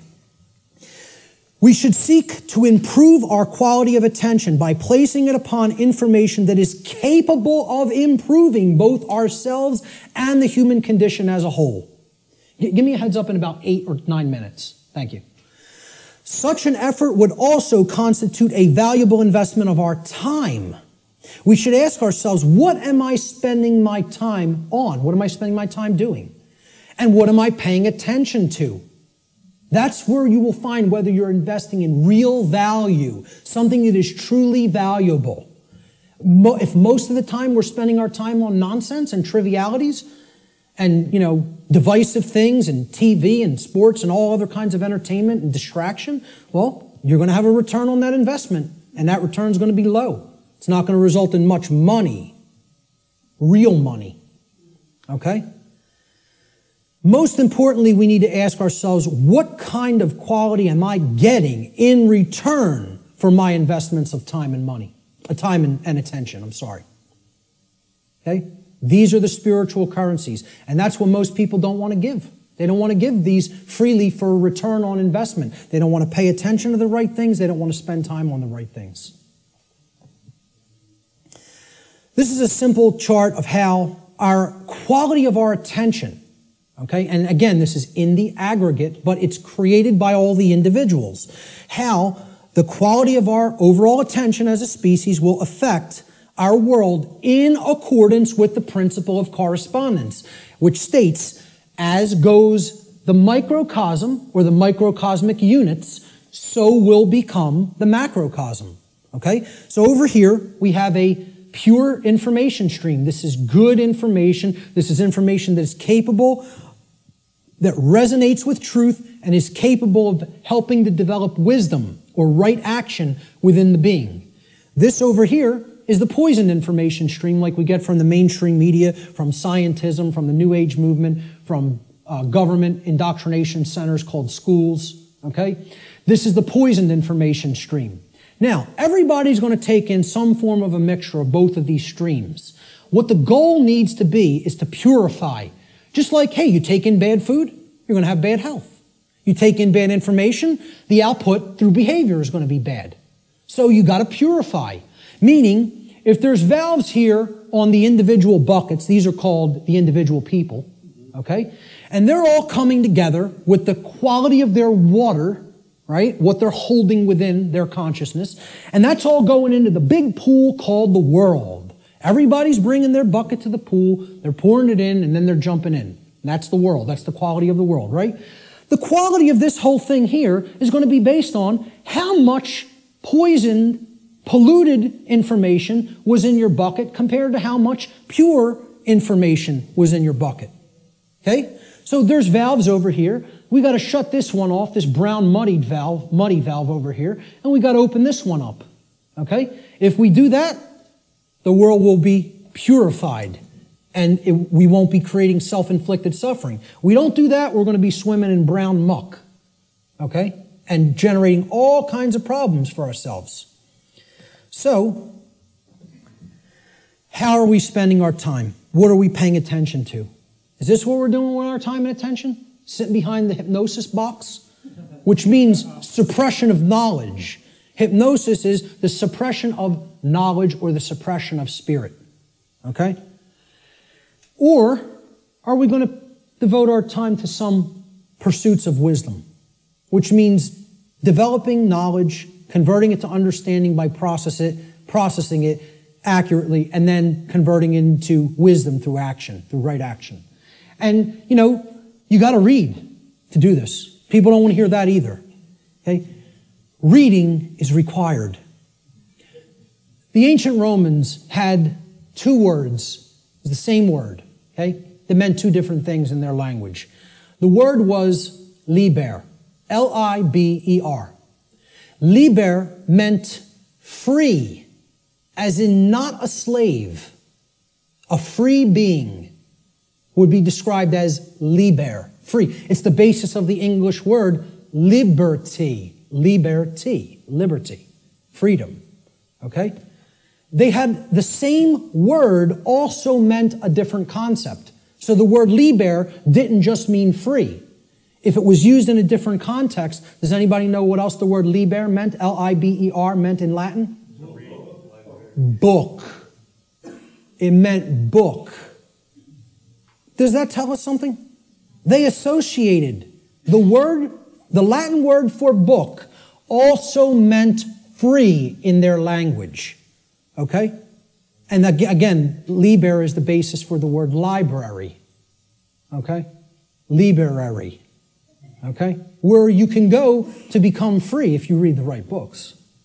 And again, the world is our library now. We've reunited all the parts of the big library that were cast to the four corners of the earth. The mystery traditions are available at your fingertips now, which hasn't been the case at any time in human history. And what are we doing? We're playing Farmville on Facebook. So we have to ask ourselves, what are we spending our spiritual currency on? And are we investing it wisely for a return of real money, which is actually spiritual enlightenment? I'm going to take a quick break right there, and we'll pick it up with the next section in 10 minutes. 10 minutes, right back here to continue. Thank you.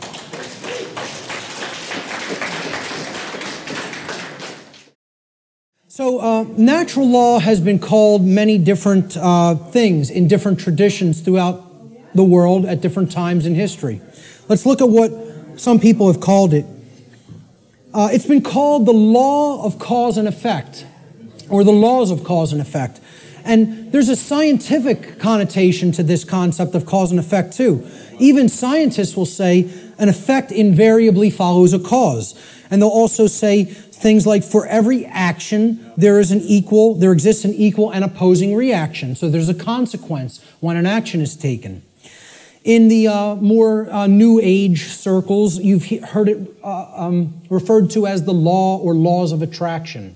Okay? I call this presentation the real law of attraction. So, however, there are some good things that the New Age community, and I don't tell you it's all bad, I don't make that blanket statement, okay? It is a religion in many respects, but however, there are some truths embedded in it that can be taken on their own and, value can be gleaned from.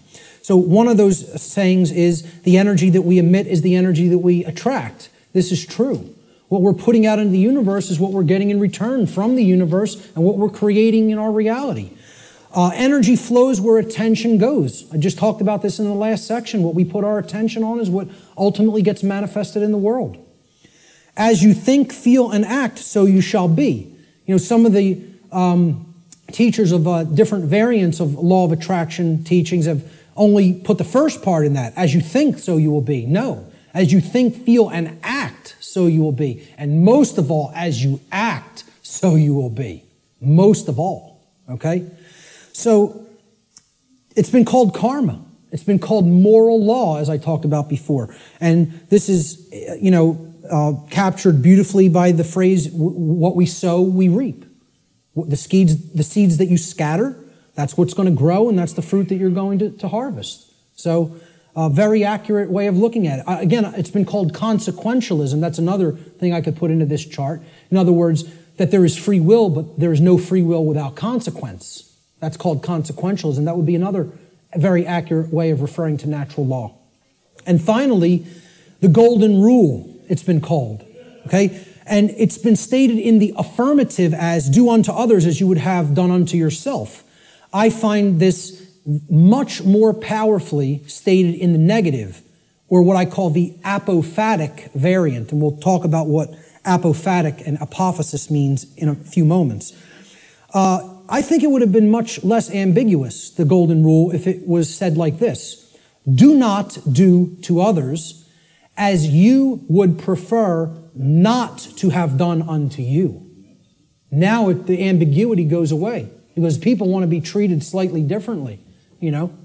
Hey, a masochist might want to get beaten by a sadist. Okay? But that doesn't mean, do that to others because you like it. But people know what they don't want. They don't want their rights taken. They don't want their property taken or damaged. They don't want to be harmed in their person. They don't want any of those things. They don't want to be lied to. They don't want to be deceived. So don't do those things to other people. So let's jump into this is the heart of the presentation here. It's how natural law actually works in our lives. What are its expressions? How can we come to understand how this operates? There are ways of knowing, and they're through these expressions of natural law. So we defined what natural law is. We talked about the underlying principles that it's based upon. Now we are going to talk about how it works in our lives. Okay? So we're going to build a chart of the natural law expressions in a moment. What these expressions are the recognizable workings in our life. And they take place through 5 basic expressions. Each of the 5 expressions of natural law have a positive aspect and a negative aspect. So that gives us a total of 10 overall natural law expressions. And we're going to build a chart regarding these expressions. Okay? So here's the expression, and then there's a positive aspect to the expression, and there's a negative aspect to the expression. The first expression of natural law is known as, and again, this is what I call these things. There's no hard and fast rules. It's just terminology. It's jargon to try to explain them in words. Okay? These are unseen concepts and laws in reality, in nature, in the nature of the universe. Okay, these are just English word terms that I'm applying to these concepts, okay? So the first principle of natural law I call the generative polarity. Or in other words, this is the force or energy that we are using at the base level to start the process of creation. Or you could say of co-creation. Okay? We're co-creating the reality that we experience with the laws of nature. So you could look at the first first expression of natural law, which is the generative polarity, as the force that we use to set all of the other events which are to come, which are to manifest in our lives, into motion.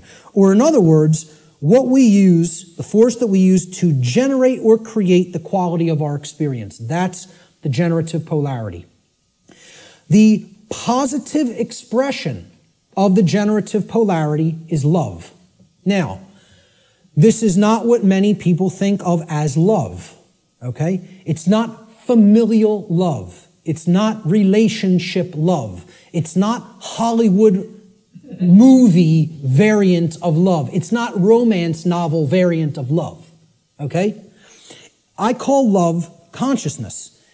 Love is the force which helps us to expand consciousness and become open to truth if we are in it. If we are in that vibratory energy, we become open to truth.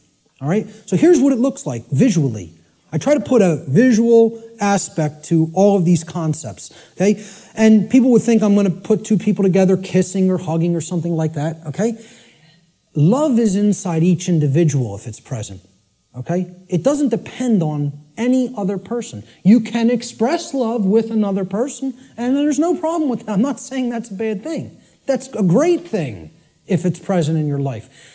The capital L, capital O, capital V, capital E definition of love that I'm giving here is not that. It is this force that opens up our consciousness. It's the flowering expression of consciousness, okay? So how I word this is the positive aspect of the generative polarity, the first expression of natural law, is love. In regard to natural law, love should be seen as the expansive force for consciousness. It is the force which helps us to become open to truth and expand our awareness. That's the connotation that I'm giving for the concept called love here. Okay, that's the positive expression of the creative polarity. Now, the negative expression of the creative polarity is the exact opposite of love. So people will automatically think, well, that's hate. And it is not. Because the thing that puts consciousness in a box and prevents it from growing and keeps it where it's at is what? Fear. There it is. Fear. Fear is the basis for unconsciousness. You cannot be unconscious of anything in particular unless you fear it. Okay, that's what shuts consciousness down. And here's my visual for it. Fear. I don't want to look at that. That's too horrible for me to contemplate. That can't be true. I don't want that to be true. That's all fear. Okay? The negative aspect of the generative polarity is fear. Fear is the contractive force for consciousness. Fear is the force which influences us to become closed to the truth, and it is the force which ultimately shuts down our awareness. That's why so many people are unconscious, because they are fearful. They are fearful of the responsibility that comes with knowledge, and most of all, they are fearful of having to act based upon knowledge, because that requires courage. The second natural law expression is the initiating expression, what I call the initiating expression, just my term for it. Okay? The initiating expression is the first stage of tangible and recognizable results which we produce in our lives after we have, quote unquote, set the ball rolling, okay? Set the dynamic in motion by choosing between the generative polarities of either love or fear. All right? So, we choose love and something starts to happen. We become open to truth, right? Well, love is the expansive force for consciousness that opens our minds to the truth and awareness. So what do we gain as a result of accepting or existing in the vibratory energy called love? We gain knowledge, which is the acceptance of truth. Since love opens us up to truth, knowledge is its reception. It is the receiving of truth. We come to know. Okay? So that's how it starts. I call this the initiating expression. Now, of course, there's a negative initiating expression if we are existing in the vibratory dynamic of fear. That would be the opposite of knowledge. What is it? Ignorance. Right. Okay, now, this is what I put forward as knowledge. This is my imagery for knowledge. Okay? That's a being who knows themselves. And as the mystery traditions of Greece put forward at the Delphic Oracle, know the self and you will know the universe. In other words, know the microcosm and you will know the macrocosm. Know thyself. The positive aspect of this initiating expression is knowledge or the acceptance of truth. Knowledge positively influences the quality of our lives because it positively influences our decision-making processes that lead to understanding in every area of our lives. You want to know how something works and ultimately create something good? You have to have knowledge. You want to know how a car works? Keep it running in good order? You have to have knowledge. You want to know how a computer works? Keep it running in good order? You have to have knowledge. You want to know how the human psyche works and keep it running in good order so that conditions on earth manifest the way you want them to manifest? You got to have knowledge. Not getting out of this condition without learning. Learning is the key. It's the answer. Knowledge is the answer. And people don't want to hear that. They don't want to hear it. They want to think we're magically going to manifest the desired conditions that we say we want without learning a thing. It doesn't work that way. So again, the negative initiating expression is ignorance. Ignorance is the refusal of truth. It is the refusal to gain knowledge. Okay? Because we are in fear. So here's what I put as the image for ignorance. The population that is hypnotized, that wants to keep paying attention to nonsense and trivialities, feed themselves tons of GMO food that is crap for the physiology, Pay attention to distraction, entertainment, mainstream news and media, It's all there to just shut the consciousness down and keep people in a depressed psychological state and keep them in a state of psychological infancy. The negative aspect of the initiating expression of natural law is ignorance, or the refusal of truth. Ignorance negatively influences the quality of our lives because it negatively influences these decision-making processes that lead to understanding in every area of our lives. If you're ignorant about how anything works, you can't create the desired condition. It's just not possible. It's important to remember, again, that ignorance should be distinguished from nescience, which means not knowing because necessary information is not present or was unattainable. Ignorance, on the other hand, means not knowing even though necessary information is present because that information has been willfully refused or disregarded. And again, to keep us in ignorance, they don't need to hide the information anymore because it's not hidden anymore. It's out. And once again, it's available at your fingertips for free if you have the desire to take it in. But now, the manipulation mechanism that is used is dissuade people from looking at it, provide endless entertainment, provide endless amusement, provide endless distraction, and say there's nothing to any of that stuff. That's just some old crazy religion that you don't need to understand. It's no different than any other religion, believing that natural law exists. Okay? That's what people will insist on telling you. So people will be dissuaded from ever looking into it, and they'll disregard it of their own choice. Thomas Jefferson said that if a nation expects to be ignorant and free in a state of civilization, it expects what never was and never will be. Freedom and ignorance are antitheses of each other that can never coexist simultaneously. That is an impossibility in natural law. I'm going to put up a couple other quotes on ignorance.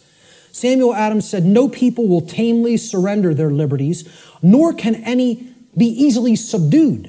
When knowledge is diffused," that means it's everywhere present, "and virtue is preserved," meaning morality.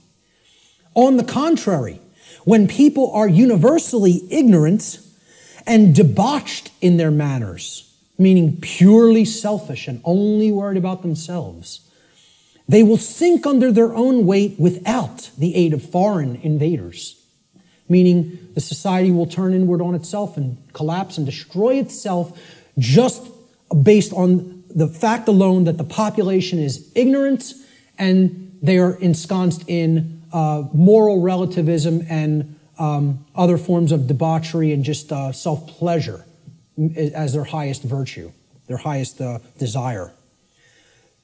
Socrates said that the only good is knowledge and the only evil is ignorance. And this is a quote I'd like to be remembered for. "Willful ignorance in the presence of knowledge is the measure of a bad person." And people will say that's extremely harsh. That's true. That doesn't make the statement untrue. The statement is true as well. It is a harsh statement. See, people in my family will ask me, why don't you have anything to do with me anymore? I've deliberately cut off many members of my own family. Okay? Because many members of my own family say, I know what's going on and I don't care. I don't intend to do a damn thing about it. I'm worried about me, myself, and mine, and I don't care what's happening in the world. Well, you know what that's called, folks? That's called a bad person. Let's not mince words. Let's not euphemize. Let's call it what it is. That's called a bad person. And I don't want anything to do with bad people in my personal life. I don't hang out with bad people. I try to surround myself with good people who care. Because they're co-creating wisely. Okay? I tell family members who I've cut off association with, because you do not care is what makes you a bad person. I don't want anything to do with you until you start caring about what's going on in the world. Then we could talk again. And I'll welcome you back with open arms and forgive you. But not until. You want to stay in that level of consciousness? I want nothing to do with you. I don't want to be around people like that. They're bad influences, and they do bring other people down. So I'll still put out the information. It's there any time for free that they want to go and engage it. And I tell them all, anytime you want to ask me and come over and engage directly with me, I'll make the time for you. But until you want to do that, until you develop that desire, I don't want to be in your presence. Okay? So maybe, I don't know if that's going to be effective. I don't know. And guess what? I don't care whether it's going to be effective, because I'm not going to surround myself with bad people until they decide I want to make myself a better person. Then I'll engage them and speak the truth to them. But until then, I'll put this out there for all for free, and they can engage it any time they want.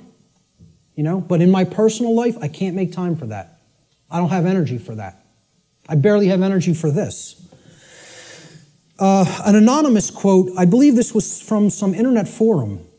I don't know what the gentleman's name was, but it was a great quote. Ignorance is the root cause of all evil. And since only knowledge eradicates ignorance, it is our duty and moral obligation, there's that term, to educate ourselves as well as the masses around us. That's a moral obligation if you're in a position of knowledge. And once again, that's why I do what I do. I don't do it because I like people. Believe me, Barb will tell you how much I like people. I don't do it to make friends. I don't do it to make money. I do it because it's a moral obligation and for no other reason. I don't serve people. I serve truth. Truth is the force which I serve. And I bend the knee to no other. That's it. That's it. So great quote on ignorance there. Great few quotes on ignorance. Let's look at the next expression. The internal expression is what happens inside of us, very simply. So now, we've started creating with a polarity. Something has happened in the world, either acceptance of truth or refusal of truth. Now something's going to take place inside of us, right? So look, this level is that knowledge level, right? This is the base consciousness level. You could look at, that's the foundation. Remember that 4-block diagram, right? You could look at this. Here's the foundation. This is the foundation that lies underneath the trivium, right? Okay? That's as deep as it gets. Consciousness or unconsciousness, love or fear. That's what everything is a choice about, between, right? Now, here's that first block. Knowledge or lack thereof. Knowledge or ignorance, right? And you can see these polarities are like that concept of, the polarity aspect of the natural law principles, okay? There's one thing that's real, and then this is the illusion, okay? These are two aspects of the same thing. This is consciousness, and this is its lack. This is acceptance of truth, and this is the lack of that, okay? So it's the same thing, but opposite in degree, which is why they're the same expression. Now, what happened after knowledge or lack thereof? We went up to understanding, right? So that's what this level is. Understanding happens internally, right? It's an internal process, all right? So the positive aspect of the internal expression is when we come to understand through developing the knowledge and the acceptance of truth that we are sovereign. Sovereignty is the expression, the internal positive expression of natural law. Now, again, underneath these, in parentheses, I always put what I call these things, another name that I've given to these things, these concepts. I call sovereignty internal monarchy. Internal monarchy. Now, monarchy means one ruler. Mon means one, is a prefix for one, and archon in Greek means ruler or master. So, internally, we each need to master and rule ourselves. This is our kingdom that we get to rule and nowhere else. We don't get to rule over anybody else. Many people think they're the rulers of other people, but they're wrong. Each of us is a sovereign being. Sovereignty, as we're going to see, means that you're not owned by anyone else. No one else owns you if you're sovereign, okay? So here's my expression, my visualization for sovereignty, okay? Somebody who truly has the light. They have the light at their disposal. They're bathed in it. It's flowing within them, okay? And light has always been associated in different mystery traditions as knowledge. It's been a symbol that has represented knowledge. This is the person who has the knowledge and has gone through the decision making and filtering processes with that knowledge to come to an internal understanding that they are a sovereign being.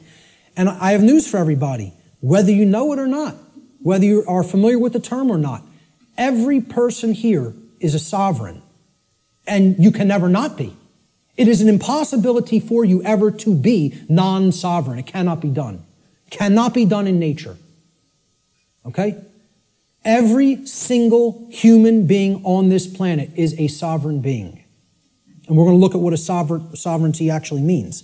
The positive aspect of the internal expression is sovereignty, or what I call internal monarchy, meaning one ruler within. Internal monarchy, one ruler within.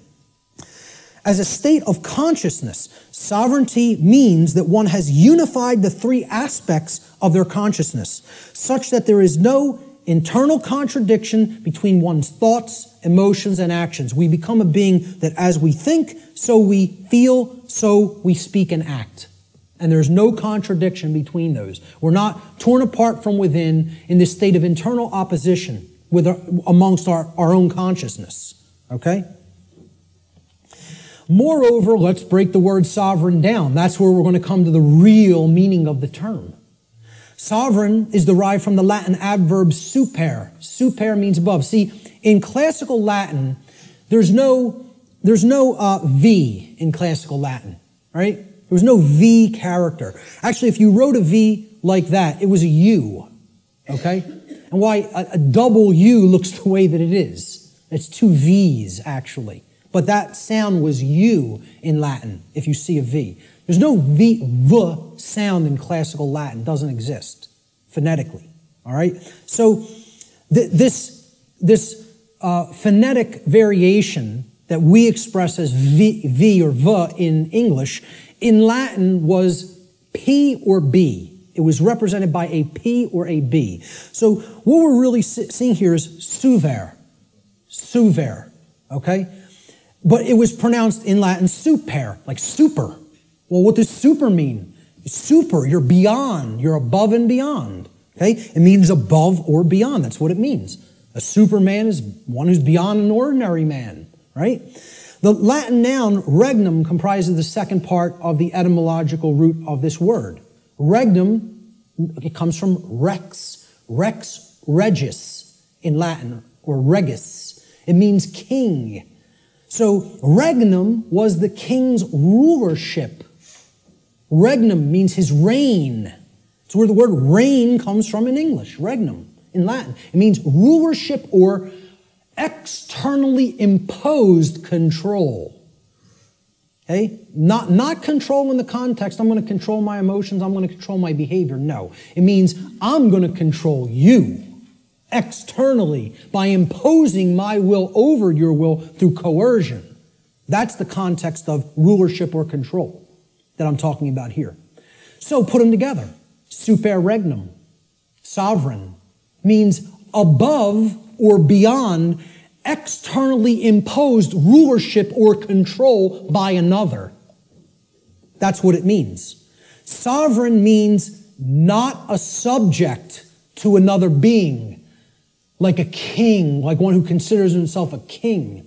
And it means not a slave to someone who considers themselves your master.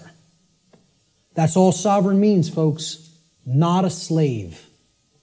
And why I say every single person here is a sovereign is because there is no such thing, never has been any such thing, and never will be any such thing as legitimacy to slavery. That has never existed, does not exist now, and never will exist. Slavery is an illegitimate concept. None of us are slaves. The condition of slavery has been imposed upon people, but it has never in history been legitimate. And it never will in history be legitimate. So there is no legitimacy to the concept of slavery, of the rightful rulership of another being through directly imposing your control through coercion. Doesn't exist. That's a big part of what natural law is about. We have to understand when we're saying this word, this is what is meant by sovereign, not a slave. Okay, we did a study where we asked people, are you a sovereign? Like 11% said yes. Maybe. I think it was 10 or 11%. Which I thought was almost encouraging, that 1 in 10 people knew that they were sovereign beings. It was amazing. But 90% of the human population doesn't feel that they're sovereign, doesn't know that they're sovereign. I'm telling you, it doesn't matter an iota whether you believe you are or not. I'm telling you it's an eternal truth that you are a sovereign and can never be non-sovereign. There is no such thing as someone else's legitimate rulership or ownership of you. Because there's no such thing to the legitimacy of slavery, and there never has been, and there never will be. So everyone is a sovereign. A sovereign is a monarch. Again, mon means one, and archon means ruler. So when people ask me, what kind of government do you want? I tell them I want anarchy and I want monarchy. And they're like, how could you have those things simultaneously? Because if you have internal monarchy, you can have external anarchy. See, we need to have the rulership within, and we need to get rid of the rulership without. This is the kingdom we need to master, and we need to set aside the concept of mastery and slavery in the external domain, in the physical world.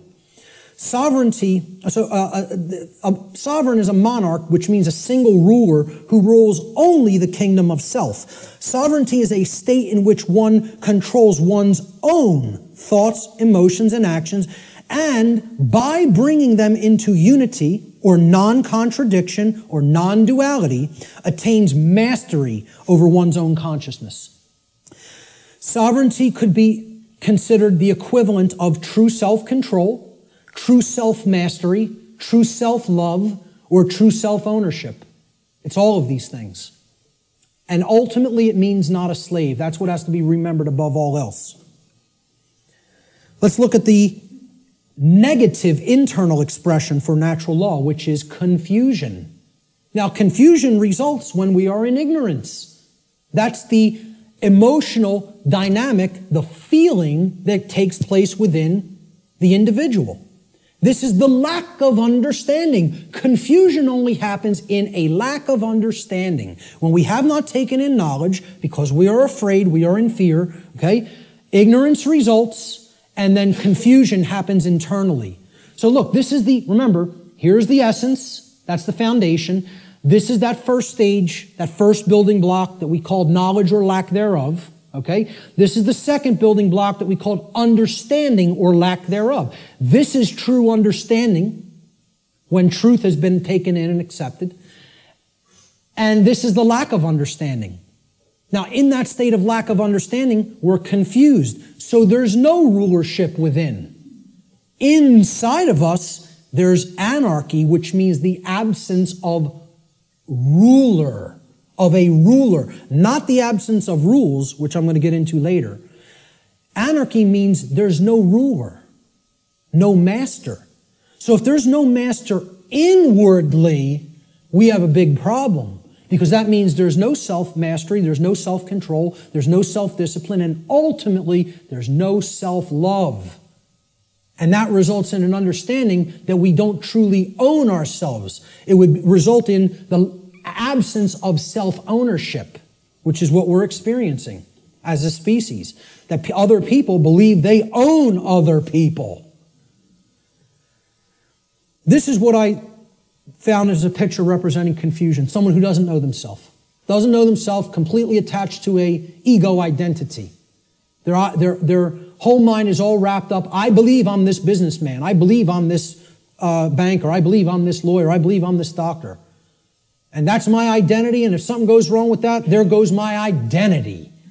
There's who I am down the drain, you know? So this negative aspect of the internal expression of natural law is confusion, or what I call internal anarchy, meaning no ruler within. Confusion is the state of mind in which the being is ruled by fear and ignorance. Confusion could be seen as internal opposition within one's own consciousness. In other words, being torn apart from within in such a way that one's own thoughts, emotions, and actions are in perpetual contradiction with each other. A thought, emotion, and action are not in alignment. As we think is not how we truly feel and is not how we act. There's total contradiction and separation. No unity amongst those three aspects of consciousness. That's confusion.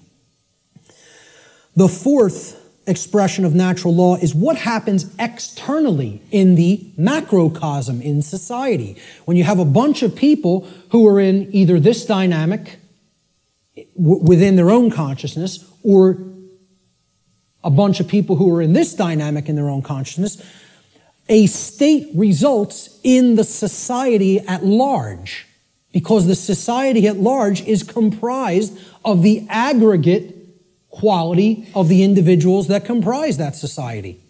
All right? So if there's love present and knowledge has been taken in and it's been understood and we understand that we're sovereign and we're expressing self-ownership and self-mastery, what state manifests in society? Freedom. There it is. Freedom can only manifest when those preceding conditions are in place. It cannot magically manifest by any other means. If we say we want to be free, this is the path we have to take. Consciousness, acceptance of truth, and an understanding of our own sovereignty through self-mastery. It can't happen any other way. It's not possible. Okay? So, this is what the picture I chose for freedom. This is actually from the cover of probably one of the greatest books I think that's ever been penned by human hands. And I've read a whole lot of books in my life. And for me to say that, it's a high compliment. Okay? I think I'm a pretty good judge of books that can impart some wisdom to people. And I'm telling you, you need to read the book, The End of All Evil by Jeremy Locke, if you haven't already read it. This is one of the cover image from that book. Very rare book. To find it physically online, if you find it at a decent price, snatch it up and give it to other people or sell it to other people. Okay? I had a physical copy of this book. I lent it out, took off. Forgot who I lent it to. It happens, right? But this was a rare book. And I think it was only pressed a couple thousand and it was never repressed. So it's a single printing or something like that. Never repressed it. Now, you'll find that book for $150, $200 in some places, right? I finally found it at some foreign source online for like $20, $25 and jumped all over it. And I finally have a new physical copy of it. One of the books, along with Larkin Rose's book, The Most Dangerous Superstition, that if I had to tell you, destroy every other book on earth, it would be down to these two. You know what I mean? It's that much. They're that important. This is the cover image from that book, with chains being broken that were formerly holding the earth in captivity. I think it's a great image that represents what freedom is about. It's not about my freedom. It's about our freedom. It's about freedom for all beings. And guess what? Our, when I say that in relationship to the earth, doesn't just mean human beings. It means all beings, including the animal kingdom. So the positive aspect of the external expression is freedom, or what I call external anarchy, meaning externally there are no rulers. There is no condition of masters and slaves. Okay? So that's what anarchy actually means, the absence of slavery. That's what it really means. True freedom for all should be seen as the goal of spiritual development. Such a state can only manifest as a result of human society's adherence to natural law. Can only manifest. Not just will manifest. The only way it is possible for it to manifest is if we understand and adhere to natural law. Okay, so that's the positive external expression, what happens in society. Now, there's a negative external expression, and you can call it multiple things. You can call it totalitarianism. You could call it slavery. I term it simply control, externally imposed control. Okay, it doesn't mean, self-control. It means literally someone outside of your own being is trying to control you and own you. So yeah, a good way of looking at it would be slavery as well, because control leads to slavery. Control is what I call external monarchy, meaning there's a ruler from without that believes they do own you and wants to continue to own you as their subject or slave. And this manifests in things like the oncoming police state, which I wouldn't even say is oncoming, I would say it's here. Say we're already living in it. It's not something that's going to happen in the future. It's something that's happening in the present. People talk about it as something they're trying to avoid from happening. What makes people think it's not already happening? The negative aspect of the external expression of natural law is control, what I call external monarchy, one external ruler, the concentration of illusory power, in the hands of institutions like government. Control is the pathway to all forms of evil and destruction. It results when a society lives in direct opposition to natural law.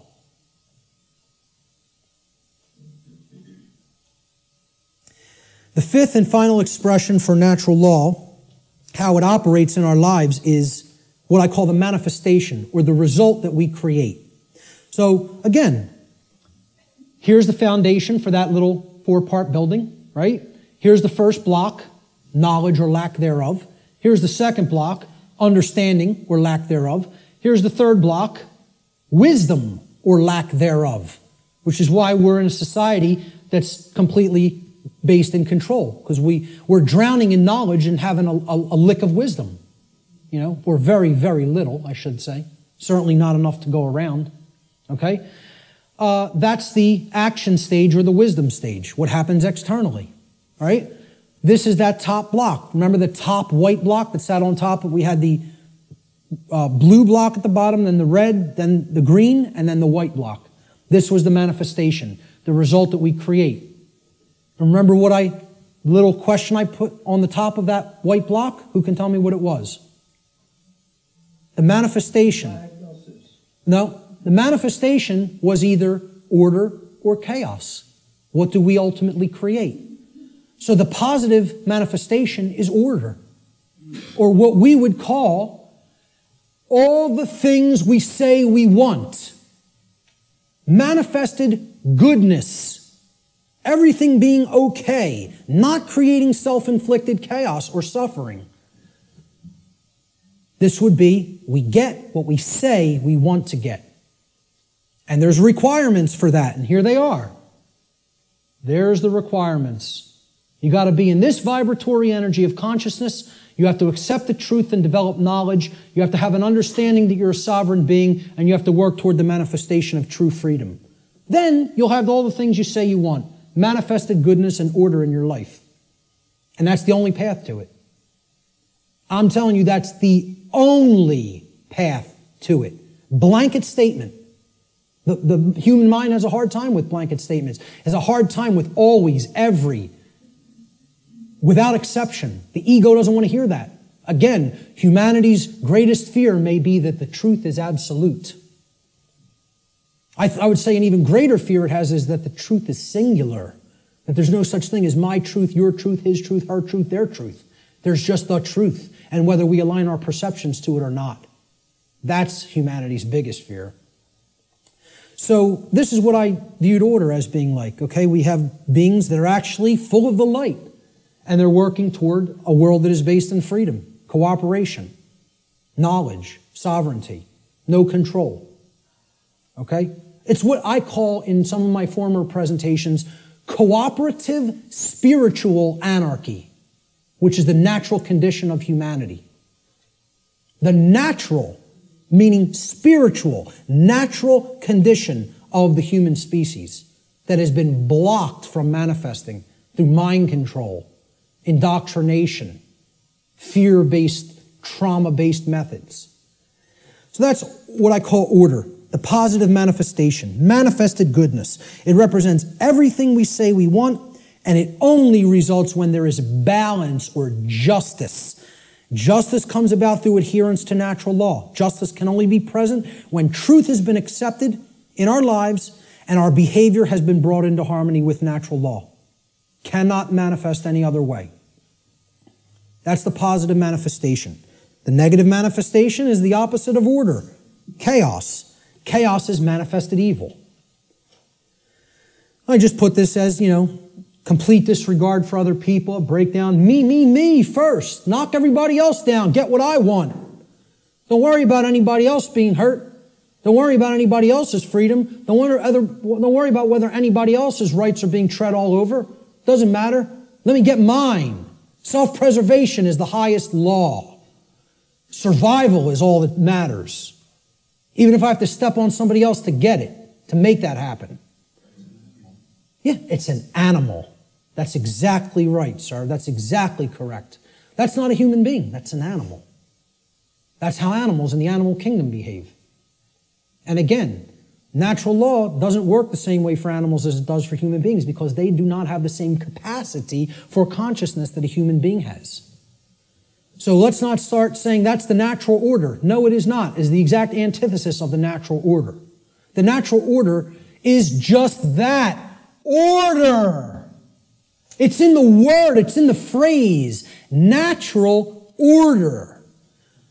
What people are describing as the natural order through this utter nonsense concept called social Darwinism is, as I've called it before, psychopathic chaos. And break down that word. Psychopathology means an illness of the mind. Psychopathy is mental illness. Psyche in Greek means the mind. Okay? And pathology is an illness, sickness. Psychopaths are mentally ill. And they don't create anything resembling order. All they can create is chaos, which is why they want us to mimic their mindset, because they're just bent on hell and destruction to manifest, and they have to have our complicity and cooperation to make that dynamic happen. Our energy has to be given over to them by our mindset being made like theirs. Otherwise, their worldview can't come into manifestation, which is one of chaos and disorder.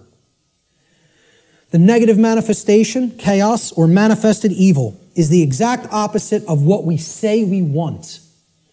Chaos results when there is imbalance and injustice, which results whenever there is ignorance of truth and behavior which is in direct opposition to natural law. So that's our chart, and one last thing I want to say about it is that the manifestations or the expressions of natural law are what I would call, they're unilateral. They don't cross into each other, okay?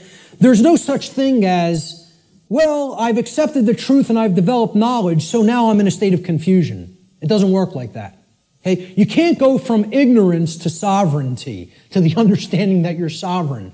You cannot cross the area of these charts. Once you're here, you can only go here. In order to get here, you got to come from here. In order to get here, you got to come from here, here, here, and here. You don't get there from any of these. You don't get here from anything in this column. You don't get here from anything in this column. Okay? Please keep this in mind. These expressions are unilateral. Okay? You can't skip. No, they cannot be skipped either. Good question. They must proceed in order and in the same column of expression. So you can only get to order through freedom, which comes about through the understanding that we are sovereign, which comes about through taking in knowledge of truth, and which comes about through staying in a vibratory energy of love or higher consciousness. The openness to truth. That's it. Same thing here. We can only create chaos when our society is bent on control, okay? Because we are confused beings that don't understand our sovereignty and think other people can legitimately own us or rule us, and that comes from a place of ignorance or refusal of the truth, which is based in fear. Can only manifest that way. Blanket statement, too. And I will not retract on that blanket statement because this has nothing to do with what I think or feel or my beliefs. This is how laws operate in creation. Not a belief system, not a religion, has absolutely nothing to do. I did not develop this. I came to an understanding of it by seeking truth. I'm telling you, this is not my information, never has been my information, never will be my information. There's no copyright on it. I don't claim it. It's eternal truths that have existed forever and will exist forever, whether human beings are here or not. Take it and share it freely and widely to anybody that's capable of comprehending it, because it's the only way we're going to get out of this mess. Okay? Those are the expressions of natural law. Now, when I say living in harmony with natural law or living in opposition to natural law, what do I really mean? Well, what this has to do with is knowledge. And we're going to keep going back to this trend. This thread is not going away. Okay? And guess what? Every time I teach any of this stuff, whenever there's the new age community around or present, okay, and you'll encounter them from time to time, they'll insist, they'll even see it's like, you can tell knowledge is becoming a bad word to these people. No. When you say K-N-O-W, no, it's almost like they immediately have an avulsion, extreme negative reaction, and it is fear. But it's mind control, moreover, because they are being fed this poisonous untruth that there's not really any such thing as knowledge, and that knowledge is not the way out of this prison. And I'm telling you, it goes hand in hand with religious traditions, because they want you to externalize your power, externalize everything. And I'm not telling you, I'm not saying don't have a model for behavior. And okay, this person, Buddha patterned it. You want to pattern your behavior on the Buddha's life? Great. Live the great life. You want to pattern your behavior on the life of Christ? Whatever. And again, I'm not getting into this discussion here today about the actual historicity of the man Jesus, regardless of what you believe regarding that. I understand I could write books on astrotheology, okay? I understand that being may never have existed in the way a lot of people believe he did. So what? Whether Siddhartha Gautama existed in the form of a man or not, or whether that's an allegory, who cares? Understand the spiritual teachings they were trying to convey to humanity and then apply them in your life. Live by that ethic, that code, and great, okay? And have whatever religious notion you want, okay? What I'm saying is what this religion called the New Age movement and what many official, organized, regional religions, okay, do is they try to take the emphasis off knowledge. Because again, if you're not seeking truth and trying to develop knowledge, that's how this information remains occult. And that's how the control system stays in place. They want you to externalize your power to a deity or a guru. Once you do that, you're accepting your chains. You're saying, I have no power. Let me tell you something, folks. I'm not powerless. I am full of power. Why? Because I have knowledge of how things actually work. Nobody can tell me that I'm owned by somebody else and can get me to believe it because I have understanding of my sovereignty. If they can take that away from you by getting you to de-emphasize the importance of knowledge, of self-knowledge, they own you. That's when you're owned at that point. Okay? Knowledge is the way out of this. Knowledge, understanding, and then converting that to true wisdom through actions. Not believing in something, not accepting everything, not waiting on somebody to come down and save you, whether it be Zoroaster or the aliens from Zeta Reticuli or Ashtar Command or Jesus Christ. Okay? You keep waiting on an external savior, you're going to be waiting in your chains forever. The knowledge of truth is what the Christ figure himself proclaimed would be the pathway to true freedom. Now, whether you put any emphasis on even exoteric Christianity, I'm telling you, that's the core of all the mystery traditions, is that until you take in the light, you'll never dispel the darkness. And the light is knowledge of truth. That's what it has always been symbolized as and represented as. Okay? Knowledge is the answer. And here's what the biggest piece of knowledge that comprises natural law needs to be understood. There is a difference. It is a 100% completely polarized antithesis. These are diametric opposites that exist in nature. These concepts, right and wrong, do not exist as constructs within the human mind. Anybody who believes that is thrown completely off the path. They are engaged in Satanism. Let me just say it just openly, right out, in a way that is completely unambiguous. If you believe there's no real difference between these things and that they do not exist in nature, you are accepting Satanism. It's a satanic belief system that comes directly from dark occultism. And once again, you could say whatever you want about believing that or not. I was a priest within this religion. So if you go up to a Jewish rabbi and you would expect he would have some knowledge of the Judaic tradition, would you not? If you went up to a Catholic priest, you would say, well, he has some knowledge of Catholicism and how it expresses the Christian tradition, would you not? If you go up to a Islamic, what do they call them? Right. You know, would you expect that this practitioner of his religion, who's in the priest class of his religion, would have some knowledge of Islam? Well, I'm telling you, I was a priest in Satanism. And I'm telling you, the concept of moral relativism is satanic belief. It is satanic ideology. It's one of it's their second tenet. They have 4 pillars. The 4 pillars of Satanism are self-preservation is the highest aspiration, and nothing comes above it. The second tenet is there is no such thing as the objective difference between right and wrong. Right is what's good for me, wrong is what's bad for me, personally. And that's it. And I get to make that up based on my likes, preferences, and whims. Okay? The third tenet is social Darwinism, which is an extension of macrobiological Darwinian theory. Okay? Social Darwinism, an oligarchy or a ruling class gets to direct the herd because we know better. And it's just our right to do so because our intellect makes us superior. And the fourth pillar is eugenics.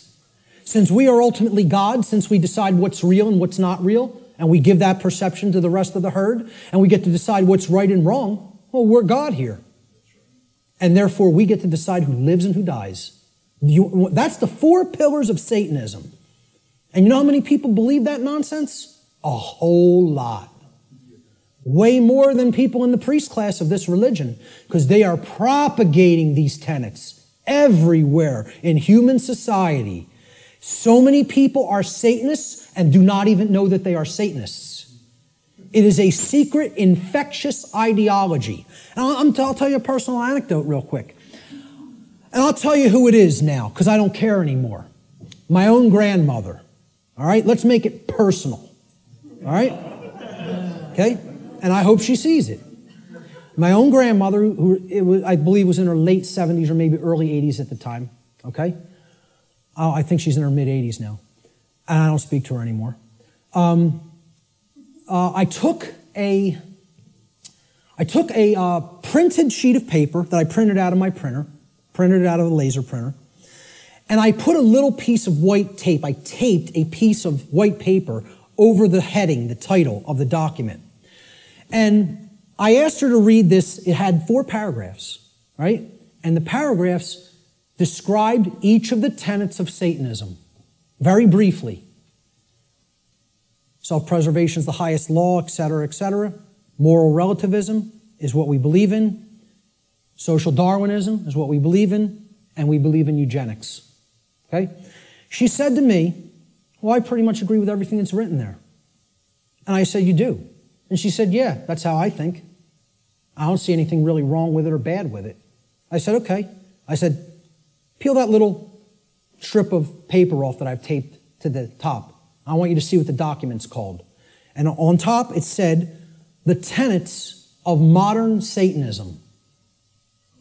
And you know what her response was? Well, then I guess that makes me a Satanist, doesn't it? Not horrified. Not, oh my God, what is my belief system? What do I believe in? No. Well, guess that makes me a Satanist, doesn't it? As if it was just no big thing. And you know what? You know how many people are in that mindset? Hundreds of millions, if not billions, and don't even understand what it is. Because they think Satanism is something that it is not. They don't understand what the ideology of Satanism is.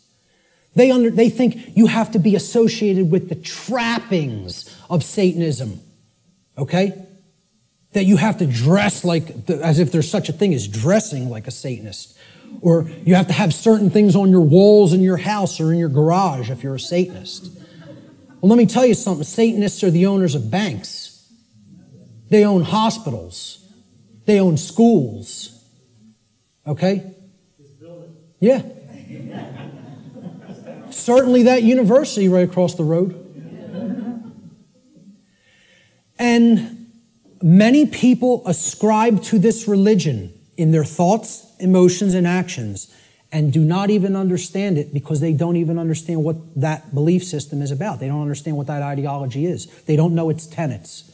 So, again, going back to this, if you don't know that there is an objective, meaning in nature difference, okay, between right and wrong, that is a satanic belief system.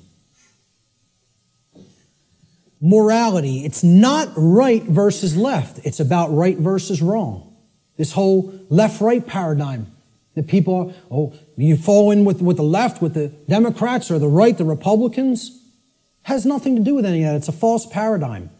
The thing that all of that's a distraction for not getting you to pay attention to and understand is the difference, the real, true, and objective difference between right and wrong.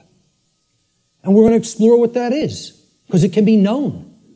It can be known, and most people will be shocked and horrified to understand the real differences between right and wrong, because they'll have to look into themselves and recognize in many ways that they are cooperating with wrong, and that they don't really truly know the difference between right and wrong. When you tell people this, I'm telling you, I told this to somebody in a bar once, which was a big mistake of even trying to bring up this discussion in that environment. But occasionally I even, make asinine mistakes like that and think I'm going to be talking to even a semi-conscious being when you're talking to a block. Okay? So I said, you understand what actual morality is true common sense. We're going to look at that term, common sense, and explore what it really means. And she said, so what you're saying is if I think that there's no really objective right and wrong, that I don't have common sense. And I said, yes, that's what it, no, I said, that's not what I think. I'm trying to explain to you that's what it means by definition, not by what I think. The definition of common sense is to truly know the difference between right and wrong. And I said, because I say that you are not fully in that state of awareness, don't even take it personally, because billions of people on the earth are in that same state of awareness. You're not special, and it's not a personal attack against you. And I thought this person was going to throw a glass at me. Literally got so enraged because she's associating the concept of common sense with that you are functional and can adequately perform the daily activities of living. And that's not what I'm talking about as common sense, okay? Having common sense about, I can prepare my meals and eat for myself and wash my own clothes and, go to work. That's not what I'm talking about as common sense. That's your everyman's definition or connotation of common sense. We're going to talk about what common sense really is. Okay? A deep understanding of morality, which are the principles concerning the distinction between right and wrong behavior, lies at the very heart of natural law. This is the essence of it, folks, right here. And here's the difference between right and wrong in a nutshell, about as simply as I am capable of describing it. All right? Now, we use the words correct or right to mean correct and moral. When you say, okay, what's 5 plus 5? It's 10. You're right. Meaning you are correct. That is true. That is the correct answer. That is right. Okay? And then we say, was stealing that money from Jim, was that right? To mean, was it a moral behavior? So now, why would we use the same word, again, like the ancient Romans used the same word, book and free? Okay, those two different concepts were represented by the same word, liber, right? And there's a reason, because reading will put you on the path to true freedom if you read the right books. Okay?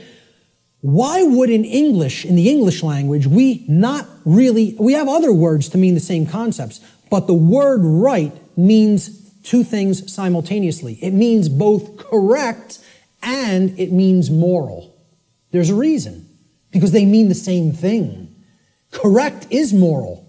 Correct meaning that it is in alignment with that which is true, means literally by definition, if it is true, then it is moral.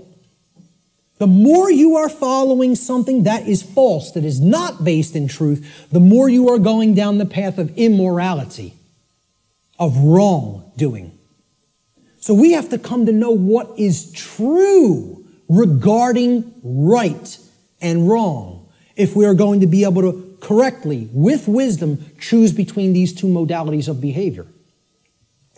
So, right, again, it means both correct, which is based in truth, and moral, which means that the action, if taken, if acted upon, is in harmony with natural law. Actions based in it do not result in harm to other sentient beings. That's the definition of right. Now look at how simple that definition is. And think about it for a moment. We're talking about what is a right. Meaning, what do you have a right to do? And what you have a right to do is no different than what I have a right to do. What I'm telling you here is every single human being on this planet has the exact same rights. Not one person has one more right than another being.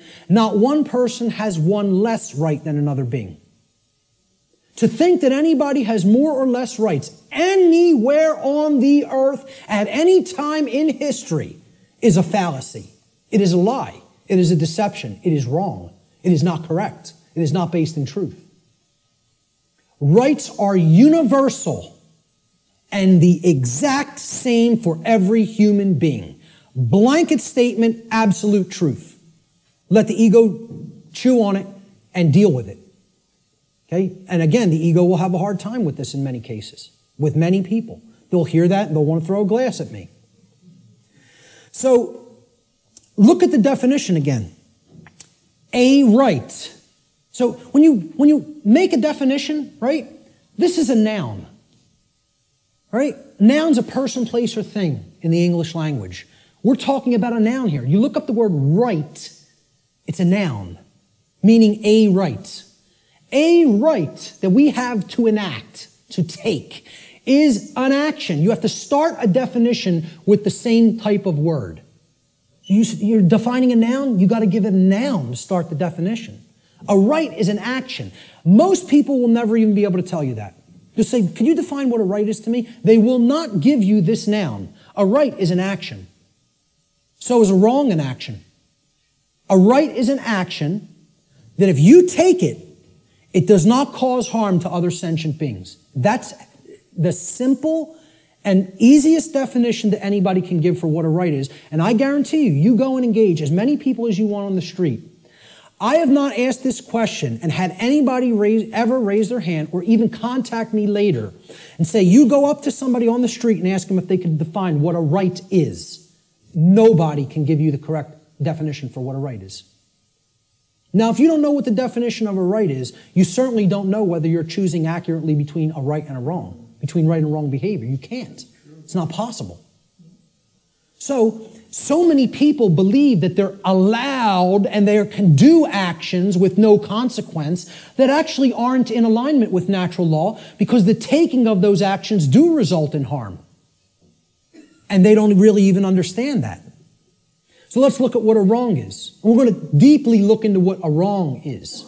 We're going to focus on what wrongs are. Because in reality, to even start this, right, what have we based this definition on? Actions based in it do not result in harm, right? That's the negative of another definition. Well, it's the negative of this definition. So you can only actually define a right by knowing what a wrong is. A right technically cannot be defined outside of the negative. A right can only be defined apophatically, meaning understanding what a wrong is and then stating that it is anything that falls outside of the parameters of wrongdoing. Okay, and we're going to get to what those parameters are. All right?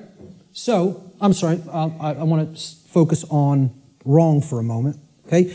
Wrong, again, we say this, what's 5 plus 5? 9. Wrong, it's not true. Incorrect. Incorrect answer.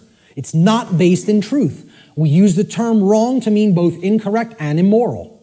Well, that was wrong what you did to that person by hitting him for no reason. You didn't have the right to do that. Immoral means in opposition to natural law.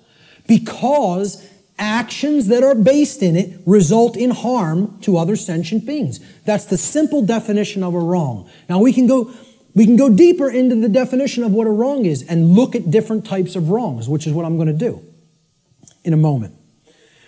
So this is the concept that is referred to as apophatic inquiry.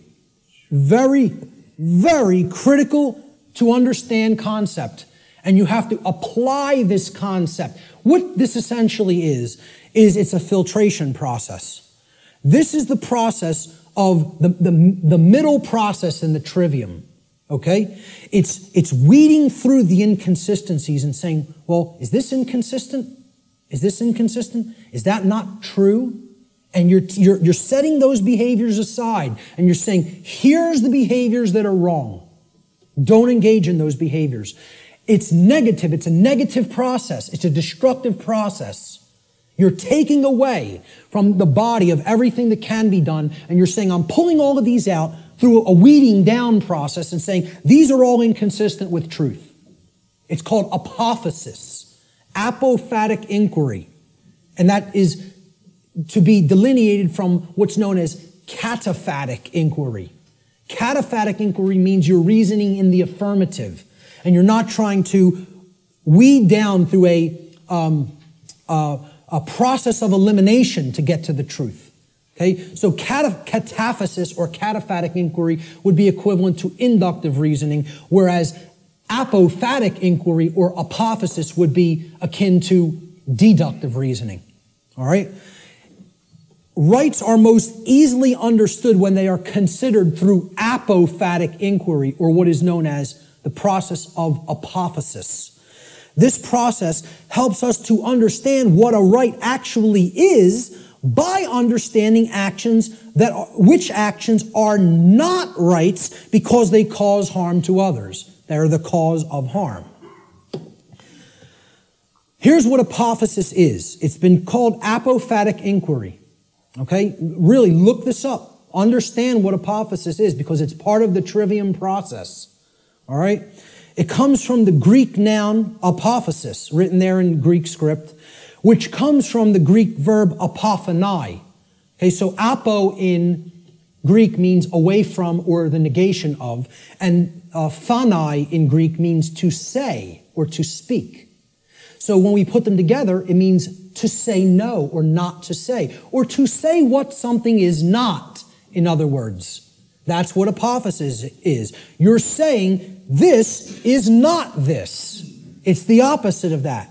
Okay? So it is a method of logical reasoning or deductive reasoning that is employed when you are given a limited set of possibilities in order to arrive at knowledge by way of the exclusion of known negatives. You're setting the logical inconsistencies to the side and saying, this is not what this thing is. That's called apophasis. Okay? You are describing what something is by explaining what it is not.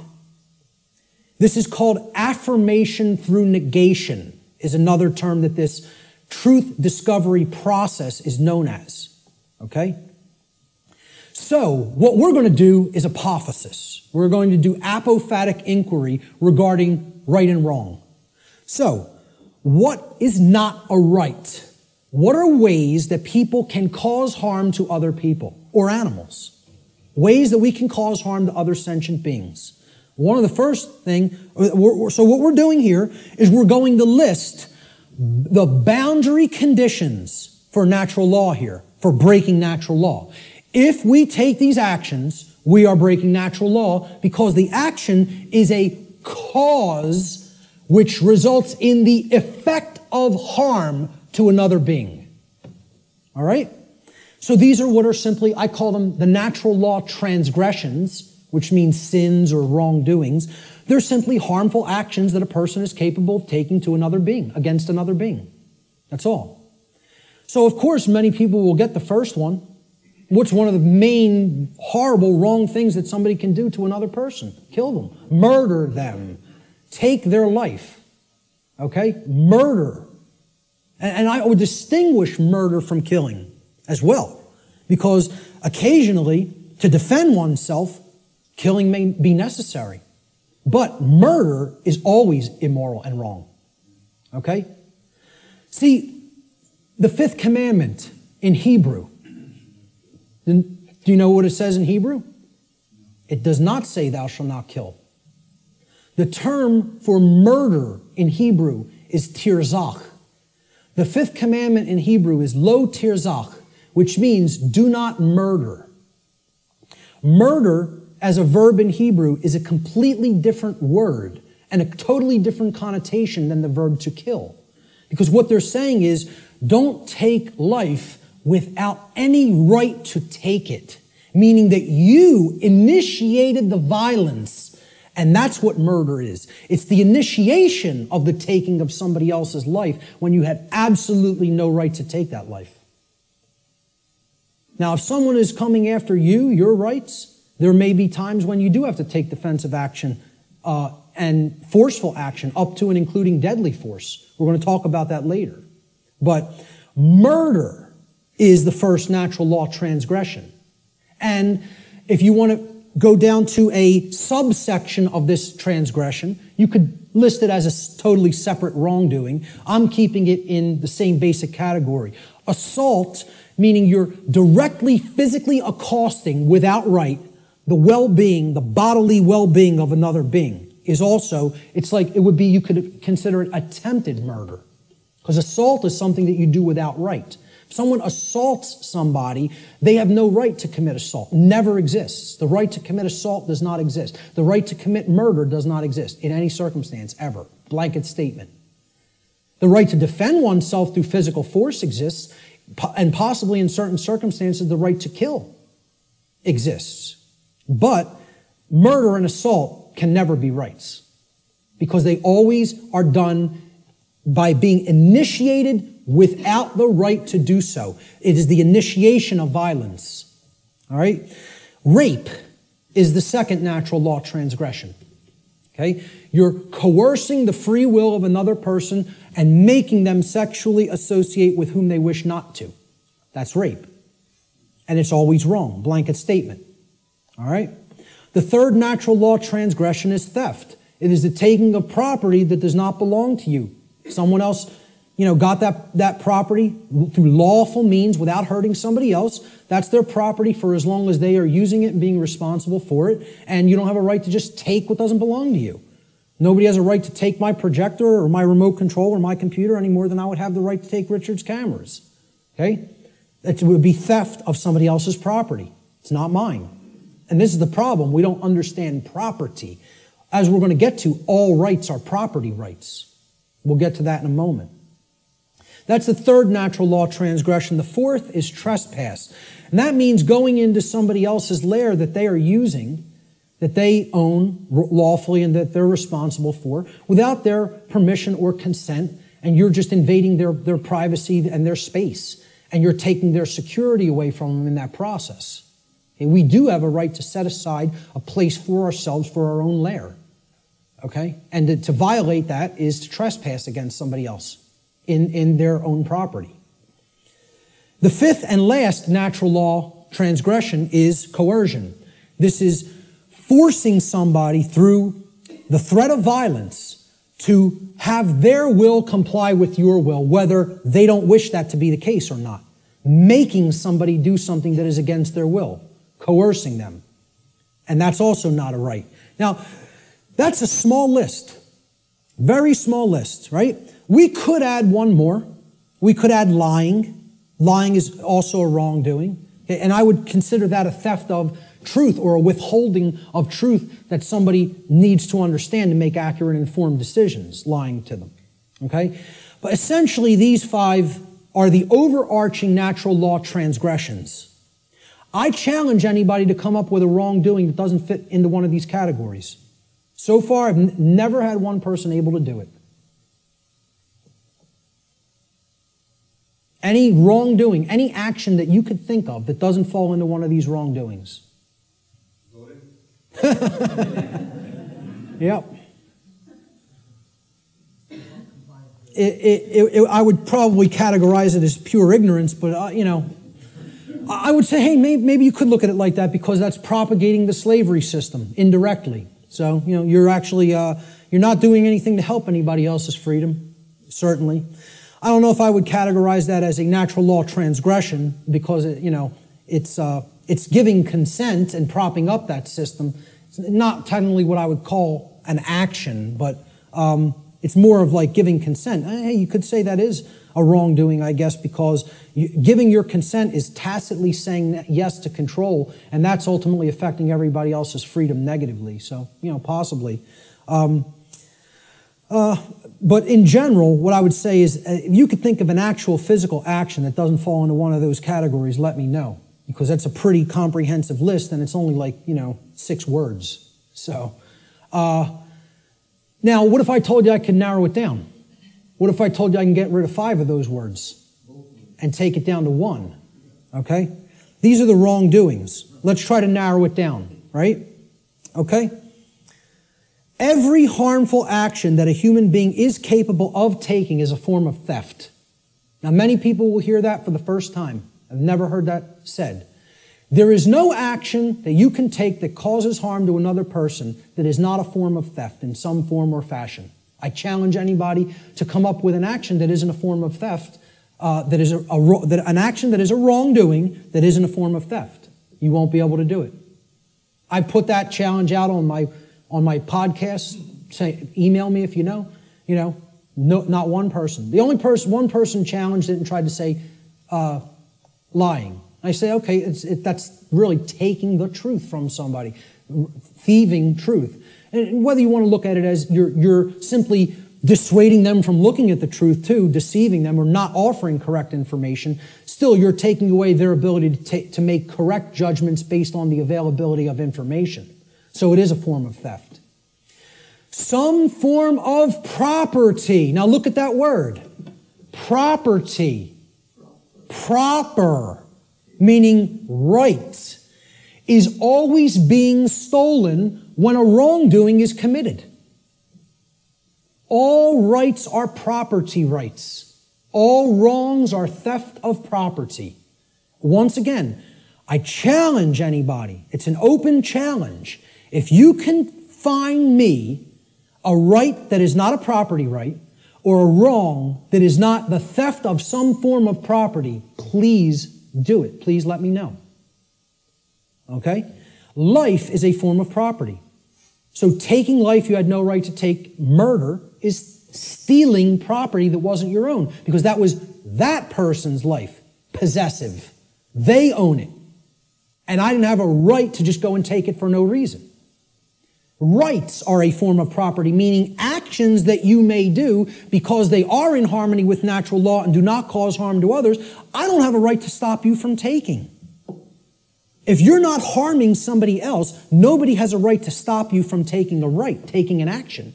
You may perform any action which does not directly result in harm to somebody else. Okay? Rights are a form of property. Freedom is a form of property. Somebody doesn't have a right to take somebody else's freedom and hold them against their will just because they don't like what they're doing. They have a distaste for what they're doing. Or they want them to comply with their behavior, with their commands. Okay? They want them to make their behavior comply with commands that they're being given.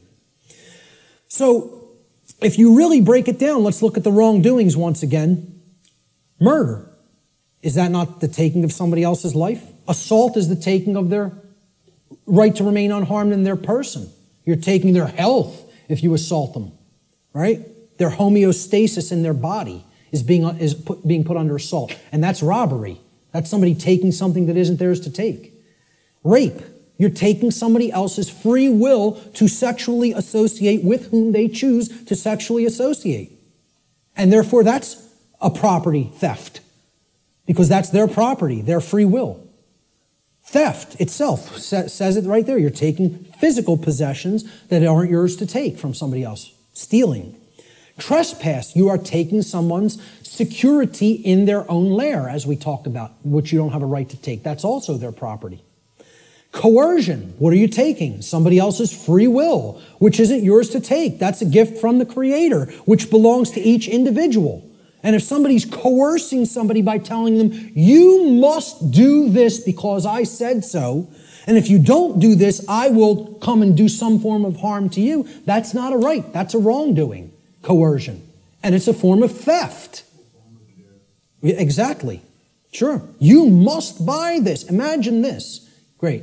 We're going to take 5 more minutes, and then we're going to take an hour and 15-minute break. So all of these things are forms of wrongdoing, and they're all ultimately one wrongdoing in different forms. They are all theft, every one of them. There is only one wrongdoing. There's only one way anybody can wrong anybody else. Stealing. That's it. Every form of wrongdoing is a form of theft against another being and their property. A living being or their property must have been harmed in order for a violation of natural law or wrongdoing to have taken place. Any action which does not cause such harm is a right. There's the apophatic definition of a right. Through understanding what a wrongdoing is. And I'm telling you, billions of people, not millions, not hundreds of millions, billions of people on this planet do not know this. Could not tell you this. Because this is it. This is it, folks, right here. This is the crux of natural law. What is a right? What is a wrong? And I couldn't sleep last night. After we got home, I never had problems sleeping. Ever. Ever. I'm just going to tell you this before we break. I was laying in bed last night before I went to sleep for the night. Could not sleep because all I was thinking of is how preposterous. I told this to some people at lunch. I'm just sitting there thinking about how preposterous and ridiculous it is for me to even ever have to utter any of this. The fact that this is not 100% pure common sense knowledge on the earth is so abominably preposterous to me that all I was sitting there thinking is, how could I be going out and explaining this to people? This is what I must do? Me, though. It was almost like schizophrenic in a way. Because I was just thinking, I was waking up and then falling back to sleep and waking up thinking, where am I? Why am I here? And I'm the person who's coming out and doing this. And it's just so absurd and ridiculous to me. Some punk from South Philadelphia taking in the knowledge of the mystery traditions and teaching them to people. Me. It's the most ridiculous thing. I can't even imagine it, you know? I still can't. I can't imagine that it's necessary, you know? That's the position that our society is in. It's so profoundly sad that I can't believe it. And unless we deeply start to understand this and propagate this knowledge to other people, things are going to get worse and worse and worse and worse. And there's no reason for it. There's no reason to go down that path. We want to choose the way of maximum pain because we don't want to give up thoughts that we're addicted to just because the pattern has been there for as long as we can remember. We would rather go down the path to the grave and the abyss rather than admit we were wrong and just say, I need to give up this negative way of thinking. You know? I'm going to leave it right there and just say the bottom line to what this section comes down to is if someone hasn't been harmed, no wrongdoing has been committed. No victim, no crime, in other words. Many people insist, there doesn't have to be a victim for there to be a crime committed. You know how many people are rotting away in a jail cell right now as we speak who have never harmed another living being? You know how many people? Tens of thousands. Okay? And no one has any right to hold them. Unless you've harmed somebody else, nobody has a right to stop you from continuing to take the action that you are taking. Okay? We're going to talk about some of those things in the last section. So let's take an hour and 15-minute break, and we'll be back here at about 5:20.